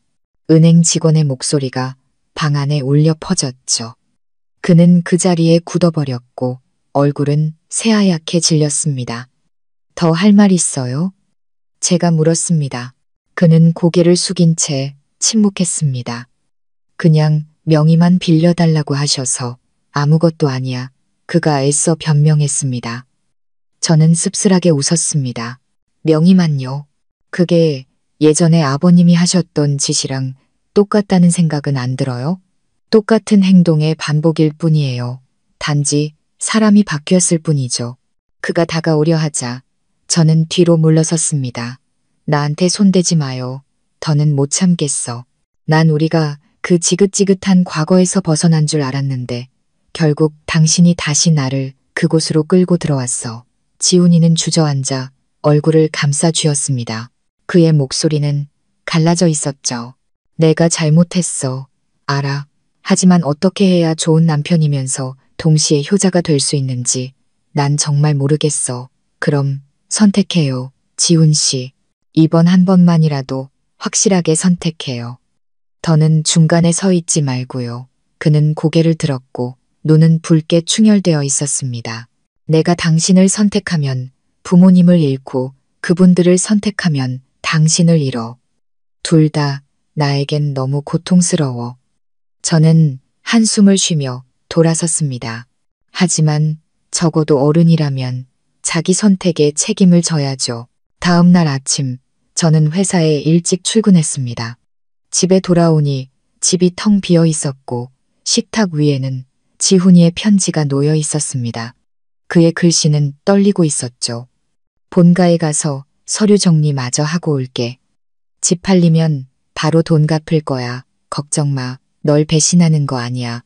마지막으로 한 번만 더 날 믿어줘. 저는 편지를 들고 눈물을 흘렸습니다. 마지막으로 한 번만 더. 그 말은 칼날처럼 아팠습니다. 한 번 더 믿는다는 것은 한 번 더 상처받을 각오를 해야 한다는 의미였으니까요. 이틀이 지나도 지훈이는 돌아오지 않았고 전화도 받지 않았습니다. 셋째 날 밤 민준 씨에게서 전화가 왔습니다. 그의 목소리는 떨리고 있었죠. 서연아, 지훈이가 병원이다. 사무실에서 쓰러졌다고 하더구나. 의사가 과로 때문이라고. 저는 병원으로 곧장 달려갔습니다. 그는 수척한 얼굴로 조용히 누워 있었습니다. 시어머니는 침대 옆에 앉아 있다가 저를 보자 와락 울음을 터뜨렸습니다. 아가, 다 내 잘못이다. 내가 걔한테 통장명에 맡기고 약해 빠졌다고 윽박질렀어. 애가 이렇게 힘들어하는 줄도 모르고. 저는 그 여자를 보았습니다. 마음속에 연민과 분노가 동시에 일었죠. 저는 지훈이의 손을 잡고 속삭였습니다. 나 여기 있어요. 어서 일어나요. 그는 힘겹게 눈을 떴고 입가에 희미한 미소를 지었습니다. 그냥 빨리 해결해서 널 안심시키고 싶었어. 그런데 애쓸수록 더 꼬이기만 하네. 저는 그의 손을 꽉 쥐었습니다. 눈물이 뚝뚝 떨어졌죠. 아무것도 증명할 필요 없어요. 난 그냥 당신의 진심이 필요해. 오른편에 설 줄 아는 용기가 필요하다고. 민준 씨는 우리 둘을 보며 무겁게 한숨을 쉬었습니다. 내가 아들을 잘못 가르쳤다. 나는 효도가 그저 고개 숙이는 것인 줄 알았다. 하지만 진짜 효도는 가정이 깨지지 않도록 옳은 것을 지키는 것이었구나. 그 말에 저는 목이 메었습니다. 저는 그를 보았습니다. 처음으로 그의 눈빛에서 숨김이나 변명이 아닌 진심을 보았습니다. 며칠 후 지훈이는 퇴원했고 그는 명의로 되어 있던 모든 서류를 취소하는 절차를 밟았습니다. 저도 함께 가서 확인 서명을 했죠. 처음으로 그가 주도적으로 모든 굴레를 끊어낸 것이었습니다. 돌아오는 길에 그가 제 손을 잡고 났지만 단호한 목소리로 말했습니다. 이제부터 내가 지킬 건 단 하나, 당신뿐이야. 과거에 속한 모든 것들은 내 손으로 묻을게. 저는 그를 보았습니다. 석양이 그의 얼굴을 비추고 있었죠. 이번에는 그가 진심이라는 것을 알았습니다. 하지만 제 마음 깊은 곳에서는 어떤 상처는 약이 아니라 시간이 필요하다는 것을 알고 있었습니다. 그리고 한때 저를 혼미하게 만들었던 그 오렌지 주스처럼 이 결혼은 찌꺼기를 다 걸러냈어도 기억 속에서는 여전히 흐릿했습니다. 저는 나지막이 말했습니다. 믿을게요. 하지만 말이 아니라 행동으로 당신이 정말 변했다는 걸 보여줄 때만요. 그는 고개를 끄덕였습니다. 손을 더 꽉 쥐었죠. 황혼 아래 우리는 침묵했습니다. 바람 소리만이 귓가를 스쳤습니다. 모든 폭풍은 잠시 멎었습니다. 하지만 제 마음 깊은 곳에서는 알고 있었습니다. 이 평화는 끝이 아니라 운명이 우리를 다시 시험하기 전에 짧은 휴식일 뿐이라는 것을요. 그 폭풍이 지나간 후 저는 제 인생이 정말로 평온해졌다고 생각했습니다. 지훈이는 꼬박꼬박 출근했고 저녁에는 함께 요리를 했죠. 작은 집에서는 김치찌개 냄새와 갓 지은 밥 냄새가 향긋하게 풍겼습니다. 저는 다시 삶을 믿기 시작했습니다. 매일 아침 그는 자신이 직접 간 오렌지 주스를 식탁에 놓으며 미소 지었습니다. 걱정 마. 이 오렌지 주스에는 약은 없고 사랑만 있어. 저도 웃으며 나지막이 대답했죠. 마실게요. 하지만 오렌지 주스 때문이 아니라 당신 때문에요. 그렇게 평온한 삶이 2달 남짓 이어졌습니다. 그러던 어느 비 오는 오후 퇴근하고 돌아오니 문 앞에 낯선 봉투 하나가 놓여 있었습니다. 이름도 주소도 없이 그저 삐뚤빼뚤한 글씨로 이렇게 쓰여 있었죠. 진실은 결코 죽지 않는다.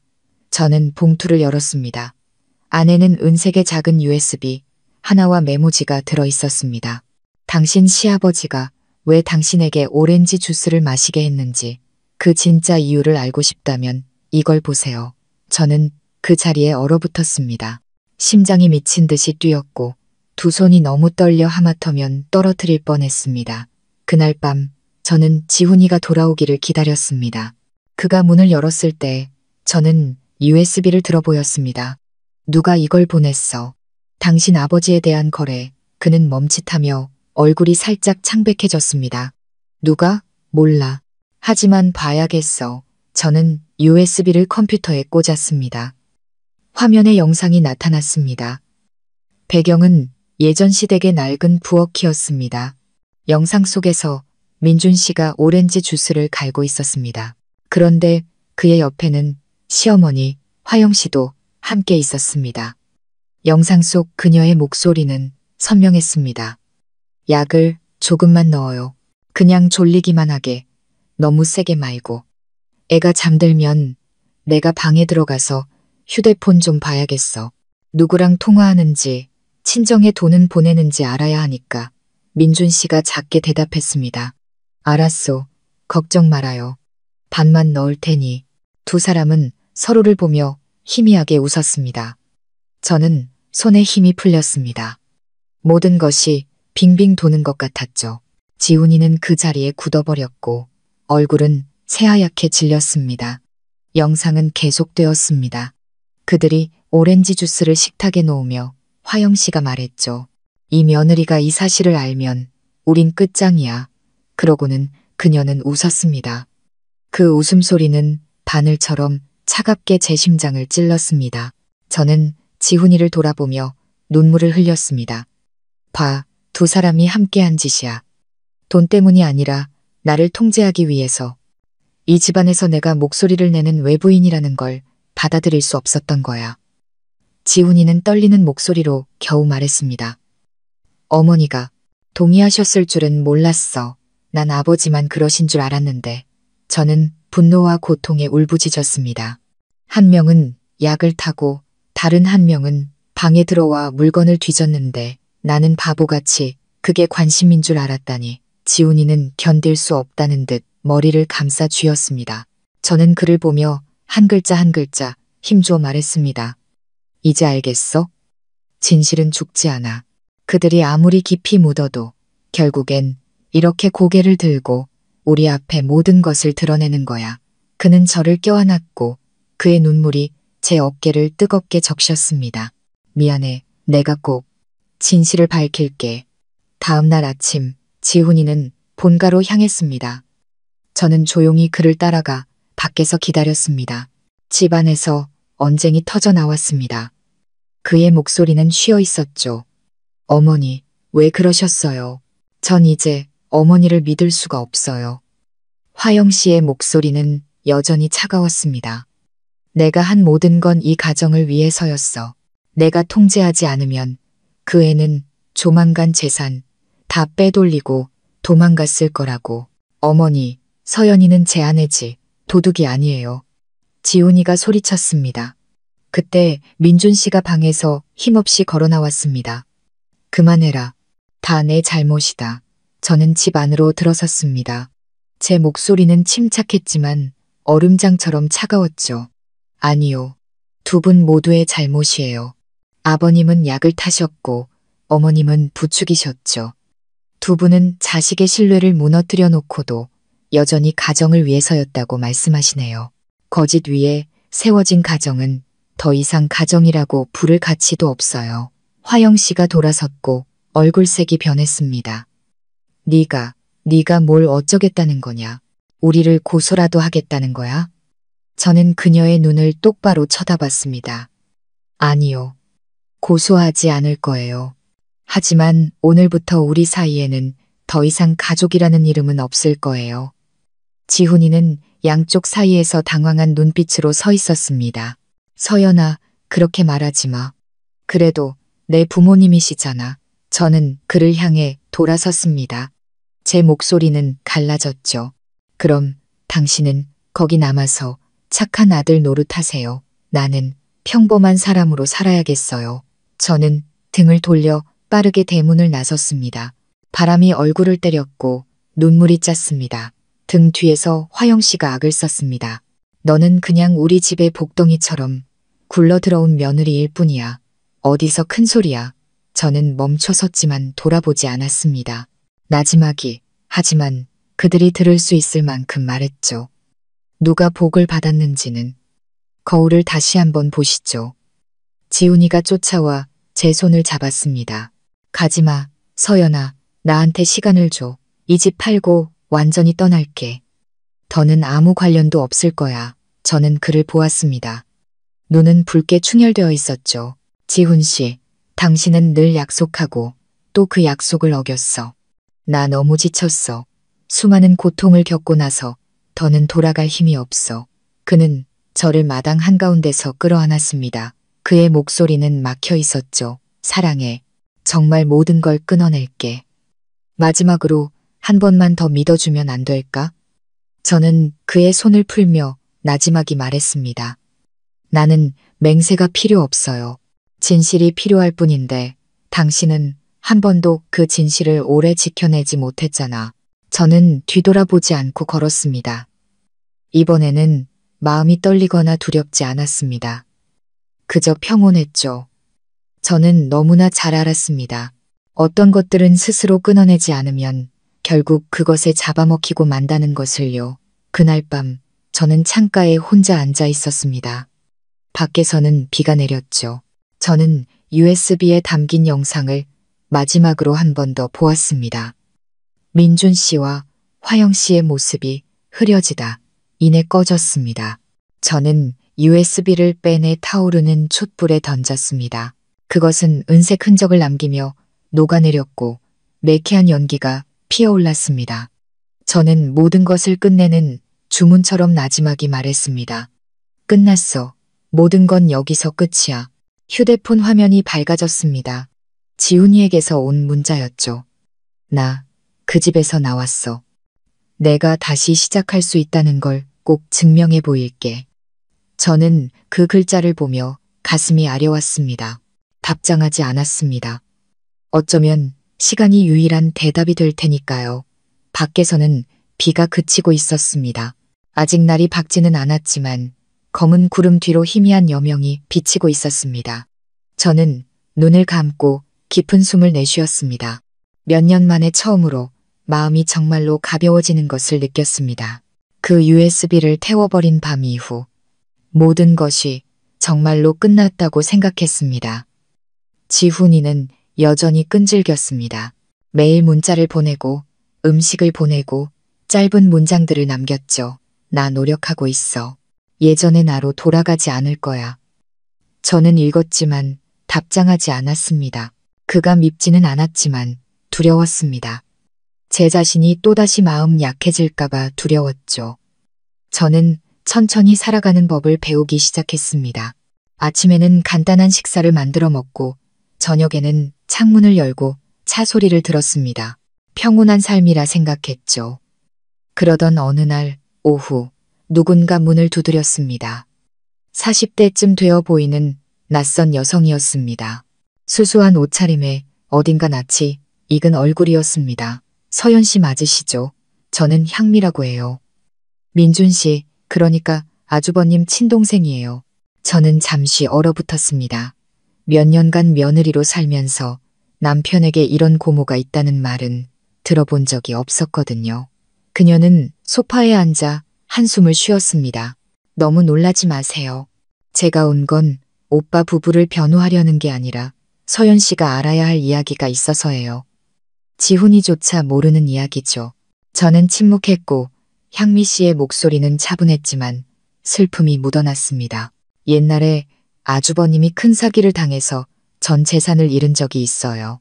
그때 아주버님은 사기꾼이 바로 서연 씨 아버님이라고 생각하셨죠. 두 분이 동업을 하셨거든요. 그때부터 아주버님 마음속에 원한이 생겼어요. 서연 씨가 복수하기 위해 지훈이랑 결혼했다고 생각한 거죠. 새언니도 그 말을 믿고 아주버님을 부추겨서 연 씨를 감시하게 한 거고요. 저는 그 자리에 굳어버렸습니다. 등 뒤로 식은땀이 흘렀죠. 저희 아버지가요? 저는 말을 더듬었습니다. 저희 아버지는 가난하셨어요. 누구에게 사기칠 분이 아니에요. 알아요. 하지만 아주버님은 믿지 않으셨죠. 과거의 상처에 사로잡혀 계셨거든요. 아주버님이 쓰러지시고 나서야 제가 옛날 서류들을 다시 보다가 진짜 사기꾼이 다른 사람이었다는 걸 알게 됐어요. 저는 고개를 숙였습니다. 눈물이 쏟아졌죠. 지난 몇 년간의 모든 고통이 결국 하나의 오해에서 시작되었다는 사실에 할 말을 잃었습니다. 증오심으로 키워진 잔인한 오해였습니다. 서연 씨, 아세요? 향미 씨가 말을 이었습니다. 서연 씨가 떠난 후에 아주버님이 정말 많이 후회하셨어요. 저를 통해 이 편지를 전해달라고 부탁하셨죠. 그녀는 제게 작은 봉투를 건넸습니다. 봉투 안에는 떨리는 글씨로 쓴 편지가 있었습니다. 내가 잘못했다. 증오심에 눈이 멀었던 그 순간부터 모든 것이 잘못되었다. 내게 용서를 구할 자격은 없지만 단 하루도 너를 남이라고 생각한 적은 없었다는 것만 알아다오. 저는 편지를 끌어안았습니다. 눈물이 번져 글씨가 흐려졌죠. 그 순간 분노는 사라지고 깊은 연민만이 남았습니다. 다음 날 오후 저는 민준 씨가 입원해 있는 병원으로 갔습니다. 그는 조용히 누워 있었고 피부는 주름졌으며 눈빛은 흐렸습니다. 제가 들어서자 그는 저를 보고 잠시 놀랐습니다. 서연이냐? 네, 저예요. 그는 떨리는 손으로 제 손을 잡았습니다. 그의 목소리는 쉬어 있었죠. 내가 미안하다. 내가 죽을 죄를 지었다. 네가 이 집안을 해칠 거라고 생각했는데 결국 이 집안을 망가뜨린 건 나였구나. 저는 목이 메었습니다. 마음 깊은 곳에서 그에게 남은 시간이 많지 않다는 것을 느꼈습니다. 한때 저를 공포에 떨게 했던 남자는 이제 자신의 잘못에 갇혀버린 쇠약한 노인일 뿐이었습니다. 지훈이는 저보다 늦게 도착했습니다. 그는 두 사람을 조용히 바라보다가 나지막이 말했습니다. 아버지, 저 다 들었어요. 그저 저희 부부가 진짜 행복해지는 모습을 보실 수 있을 때까지 사람만 주세요. 민준 씨는 눈시울을 붉혔습니다. 나는 그저 밥 한 끼, 온 가족이 모여서 아무도 거짓말하지 않는 그런 밥 한 끼가 먹고 싶구나. 그 말에 저는 목이 메어 고개를 끄덕였습니다. 그날 몇 년 만에 처음으로 저는 지훈이와 함께 음식을 만들어 병원으로 갔습니다. 흰죽과 작은 생선조림뿐이었지만 그는 눈물을 흘리며 맛있게 먹었습니다. 저는 지훈이를 보았습니다. 그의 눈빛은 더 이상 흔들리지 않고 믿음으로 빛나고 있었죠. 그가 제 손을 잡고 나지막이 말했습니다. 와줘서 고마워. 하지만 인생은 결코 사람을 오래 평온하게 두지 않았습니다. 3일 후 한밤중에 걸려온 전화는 민준 씨가 위독하다는 소식이었습니다. 저와 지훈이는 병원으로 달려갔지만 그는 이미 기력이 쇠해 있었습니다. 그는 제 손을 잡고 속삭였습니다. 서연아, 내 어머니를 미워하지 마라. 그 사람도 남편을 위하고 자식을 걱정하는 마음에 그랬을 뿐이다. 부디 우리를 용서해다오. 저는 눈물을 흘리며 고개를 끄덕였습니다. 그는 희미하게 미소 짓더니 조용히 눈을 감았습니다. 방은 정적에 잠겼습니다. 장례식이 끝나고 화영 씨는 더 이상 날카롭지 않았습니다. 그녀는 마루에 주저앉아 헝클어진 머리로 저를 보며 힘없이 말했습니다. 아가, 나는 벌을 받았다. 남편을 잃고 아들의 신뢰도 잃었어. 이제 남은 게 아무것도 없구나. 부디 내게 바로잡을 기회를 주렴. 저는 한때 저를 절망에 빠뜨렸던 여자를 보았습니다. 이제 그녀는 깡마르고 눈 밑은 퀭했죠. 저는 용서한다는 말 대신 나지막이 대답했습니다. 어머니, 더는 원망하지 않아요. 남은 여생 마음 편히 사시길 바랄 뿐이에요. 지훈이는 제 손을 잡았고 그의 눈은 눈물로 젖어 있었습니다. 저는 그 온기가 거짓과 두려움이 섞이지 않은 진짜 온기라는 것을 느꼈습니다. 한 달 후 저는 시댁으로 돌아왔습니다. 함께 살기 위해서가 아니라 마당 한 구석의 낡은 감귤나무를 다시 심기 위해서였습니다. 저는 삽으로 땅을 한 삽 한 삽 팠습니다. 눈물과 땀이 뒤섞였죠. 지훈이는 옆에서 어린 묘목을 심었습니다. 어때? 그가 물었습니다. 원래 의미대로 다시 심고 싶어요. 이제부터 이 나무에서 열리는 오렌지 주스는 진짜 오렌지 맛만 날 거예요. 그는 미소 지으며 뒤에서 저를 끌어안았습니다. 그럼 이 오렌지 나무에서부터 다시 시작하는 거네. 저는 고개를 끄덕였습니다. 마음속에는 더 이상 두려움도 원망도 없었습니다. 저는 깨달았습니다. 용서는 있는 것이 아니라 제 자신에게 자유를 주는 것이라는 것을. 그날 몇 년 만에 처음으로 저는 오렌지 주스 한 잔을 마셨습니다. 혀끝에 퍼지는 새콤달콤한 맛은 더 이상 쓰지 않았고 평온의 향기만이 남았습니다. 저는 나지막이 말했습니다. 드디어 약 냄새가 사라졌네요. 지훈이는 웃으며 제 손을 꽉 잡았습니다. 위에서는 석양이 오렌지 묘목을 비추고 있었습니다. 그 빛은 마치 뒤늦은 약속처럼 온갖 폭풍우가 지나간 후에도 사람은 다시 진심으로 사랑하는 법을 배울 수 있다고 말해주는 것 같았습니다. 초가을 어느 아침 이슬방울이 어린 오렌지 잎사귀에 맺혀 있을 때 저는 마당의 작은 정원을 조용히 바라보았습니다. 지훈이와 함께 심었던 오렌지 나무는 어느새 제 키만큼 자라 있었습니다. 푸른 잎사귀 사이로 하얀 꽃봉오리가 드문드문 보였죠. 저는 손으로 나무를 쓰다듬으며 마음이 평온해지는 것을 느꼈습니다. 온갖 폭풍우가 지나고 마침내 우리는 평온한 공기를 들이마실 수 있게 되었습니다. 지훈이는 정말로 변했습니다. 더 이상 주저하거나 피하지 않았죠.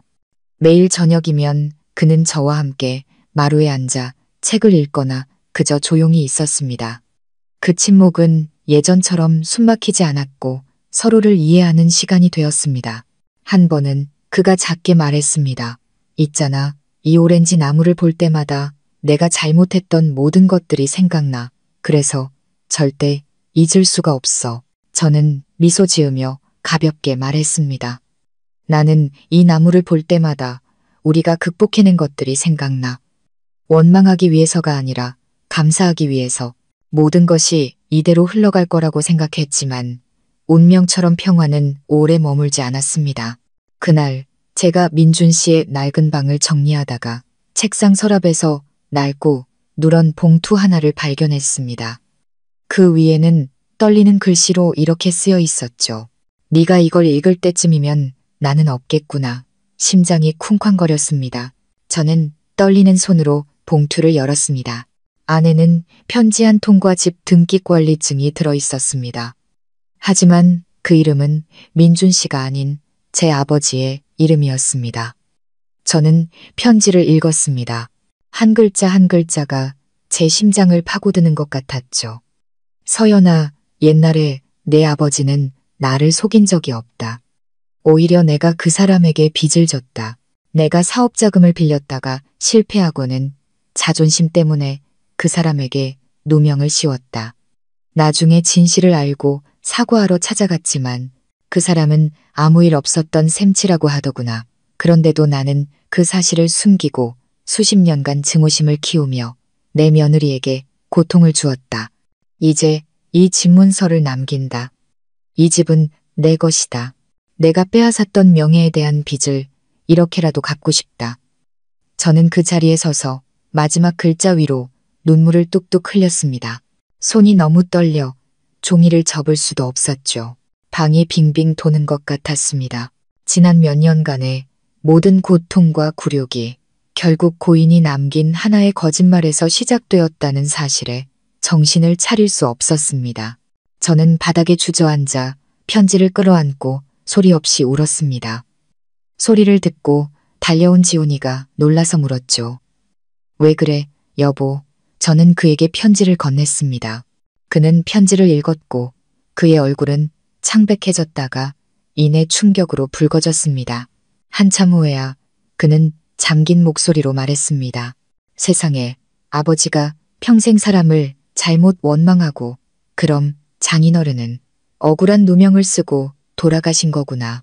저는 눈물을 닦고 그를 똑바로 쳐다봤습니다. 이제 알겠어요? 내가 왜 과거를 잊을 수 없는지. 이건 단순히 약의 문제가 아니에요. 사람의 마음 문제예요. 한 번 거짓으로 묻힌 신뢰는 평생 그림자처럼 따라다니는 거라고요. 지훈이는 고개를 숙인 채 편지를 꽉 쥐었습니다. 내가 장인어른께 가서 향이라도 피워야겠다. 아버지를 대신해서 사죄드려야지. 이 진실을 또다시 묻어둘 수는 없어. 그날 오후 우리는 함께 친정으로 향했습니다. 아버지의 영정사진 앞에서 지훈이는 무릎을 꿇고 떨리는 손을 모았습니다. 죄송합니다. 아버님, 저는 아버님과 따님께 큰 고통을 안겨드린 사람의 아들입니다. 남은 인생 오직 진실되게 살겠다고 약속드립니다. 저는 옆에 서서 눈물을 흘렸습니다. 어머니는 붉어진 눈으로 우리를 보며 조용히 고개를 끄덕이셨죠. 죽은 사람은 원망이 없다. 산 사람이 잘못을 바로잡을 줄 알면 되는 게지. 네가 그렇게 말해주니 네 장인어른도 저 위에서 마음이 편하실 게다. 돌아오는 길에는 비가 내렸습니다. 저는 차창 밖을 보았습니다. 유리창에 맺혀 흘러내리는 빗방울이 마치 과거의 상처를 씻어내는 것 같았습니다. 그날 저녁 지훈이는 조용히 민준 씨의 제사상을 다시 차렸습니다. 그는 향 3개를 피우고 잠긴 목소리로 말했습니다. 아버지, 원망하지 않아요. 하지만 저와 서연이가 다르게 살 수 있도록 허락해 주세요. 우리 중 누구도 더 이상 과거의 잘못에 갇혀 살아서는 안 되잖아요. 향 연기가 피어오르고 바람에 제가 흩날리는 것이 마치 고인의 대답처럼 느껴졌습니다. 며칠 후 지훈이는 그 집의 명의를 저와 어머니의 공동 명의로 이전하는 절차를 밟았습니다. 그는 말했습니다. 이건 보상이 아니라 마땅히 돌려드려야 할 것을 돌려드리는 것뿐이야. 저는 그를 보았습니다. 그의 눈빛에는 더 이상 나약한 남자가 아니라 진정한 정의의 가치를 깨달은 사람이 있었습니다. 어느 날 아침 제가 오렌지 나무에 물을 주고 있는데 지훈이가 마당에서 불렀습니다. 여보, 이리 와서 이것 좀 봐. 높은 가지에 잎사귀들 사이로 작고 노란 오렌지 하나가 햇빛에 반짝이고 있었습니다. 저는 웃음을 터뜨렸습니다. 왜인지 모르게 눈물이 흘러나왔죠. 열매가 열렸네. 저는 목이 메어 말했습니다. 결국 그 모든 폭풍우를 견디고 살아남았구나. 지훈이가 저를 안으며 속삭였습니다. 우리도 마찬가지야, 서연아. 바람에 흔들리고 잎이 떨어져도 뿌리만 살아있으면 언젠가는 꽃을 피우고 열매를 맺는 법이니까. 저는 그의 어깨에 머리를 기댔습니다. 파란 하늘을 보며 마음이 가벼워지는 것을 느꼈습니다. 어쩌면 용서는 모든 것을 잊는 게 아니라 과거의 상처를 돌아봤을 때 더 이상 마음이 아프지 않은 것인지도 모릅니다. 저는 나지막이 말했습니다. 지훈 씨, 진실과 마주할 용기를 내줘서 고마워요. 그는 미소 지었습니다. 아직 여기 있어줘서 고마워.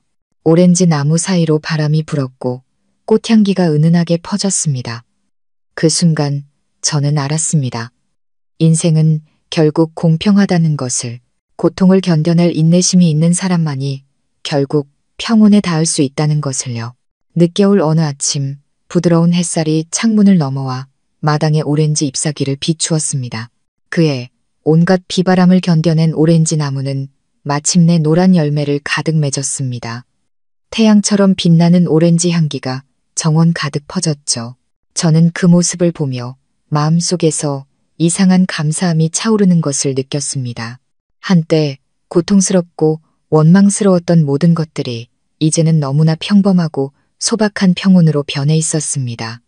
지훈이가 작은 바구니를 들고 나왔습니다.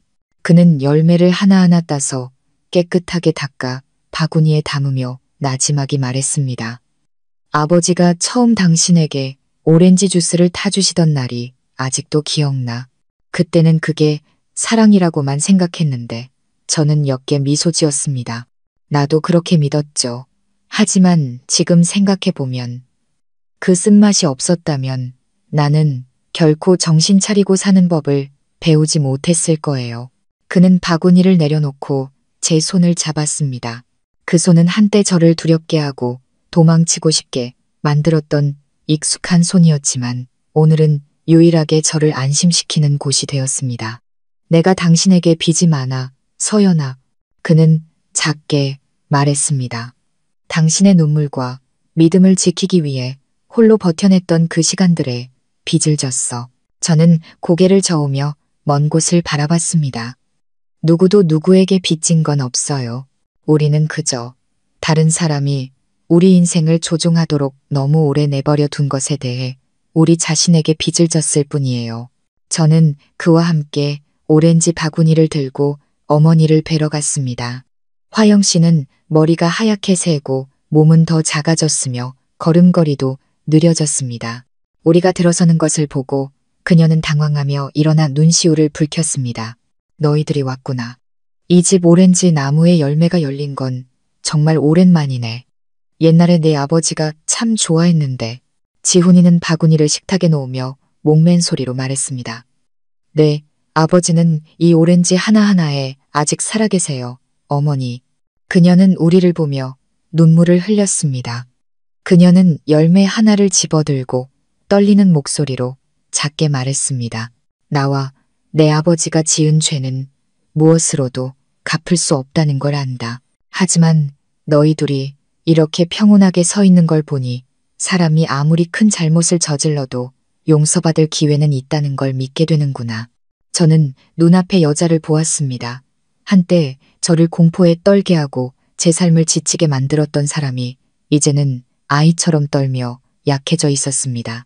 자연스럽게 제 마음속 모든 원망이 녹아내렸습니다. 저는 그녀의 손을 부드럽게 잡았습니다.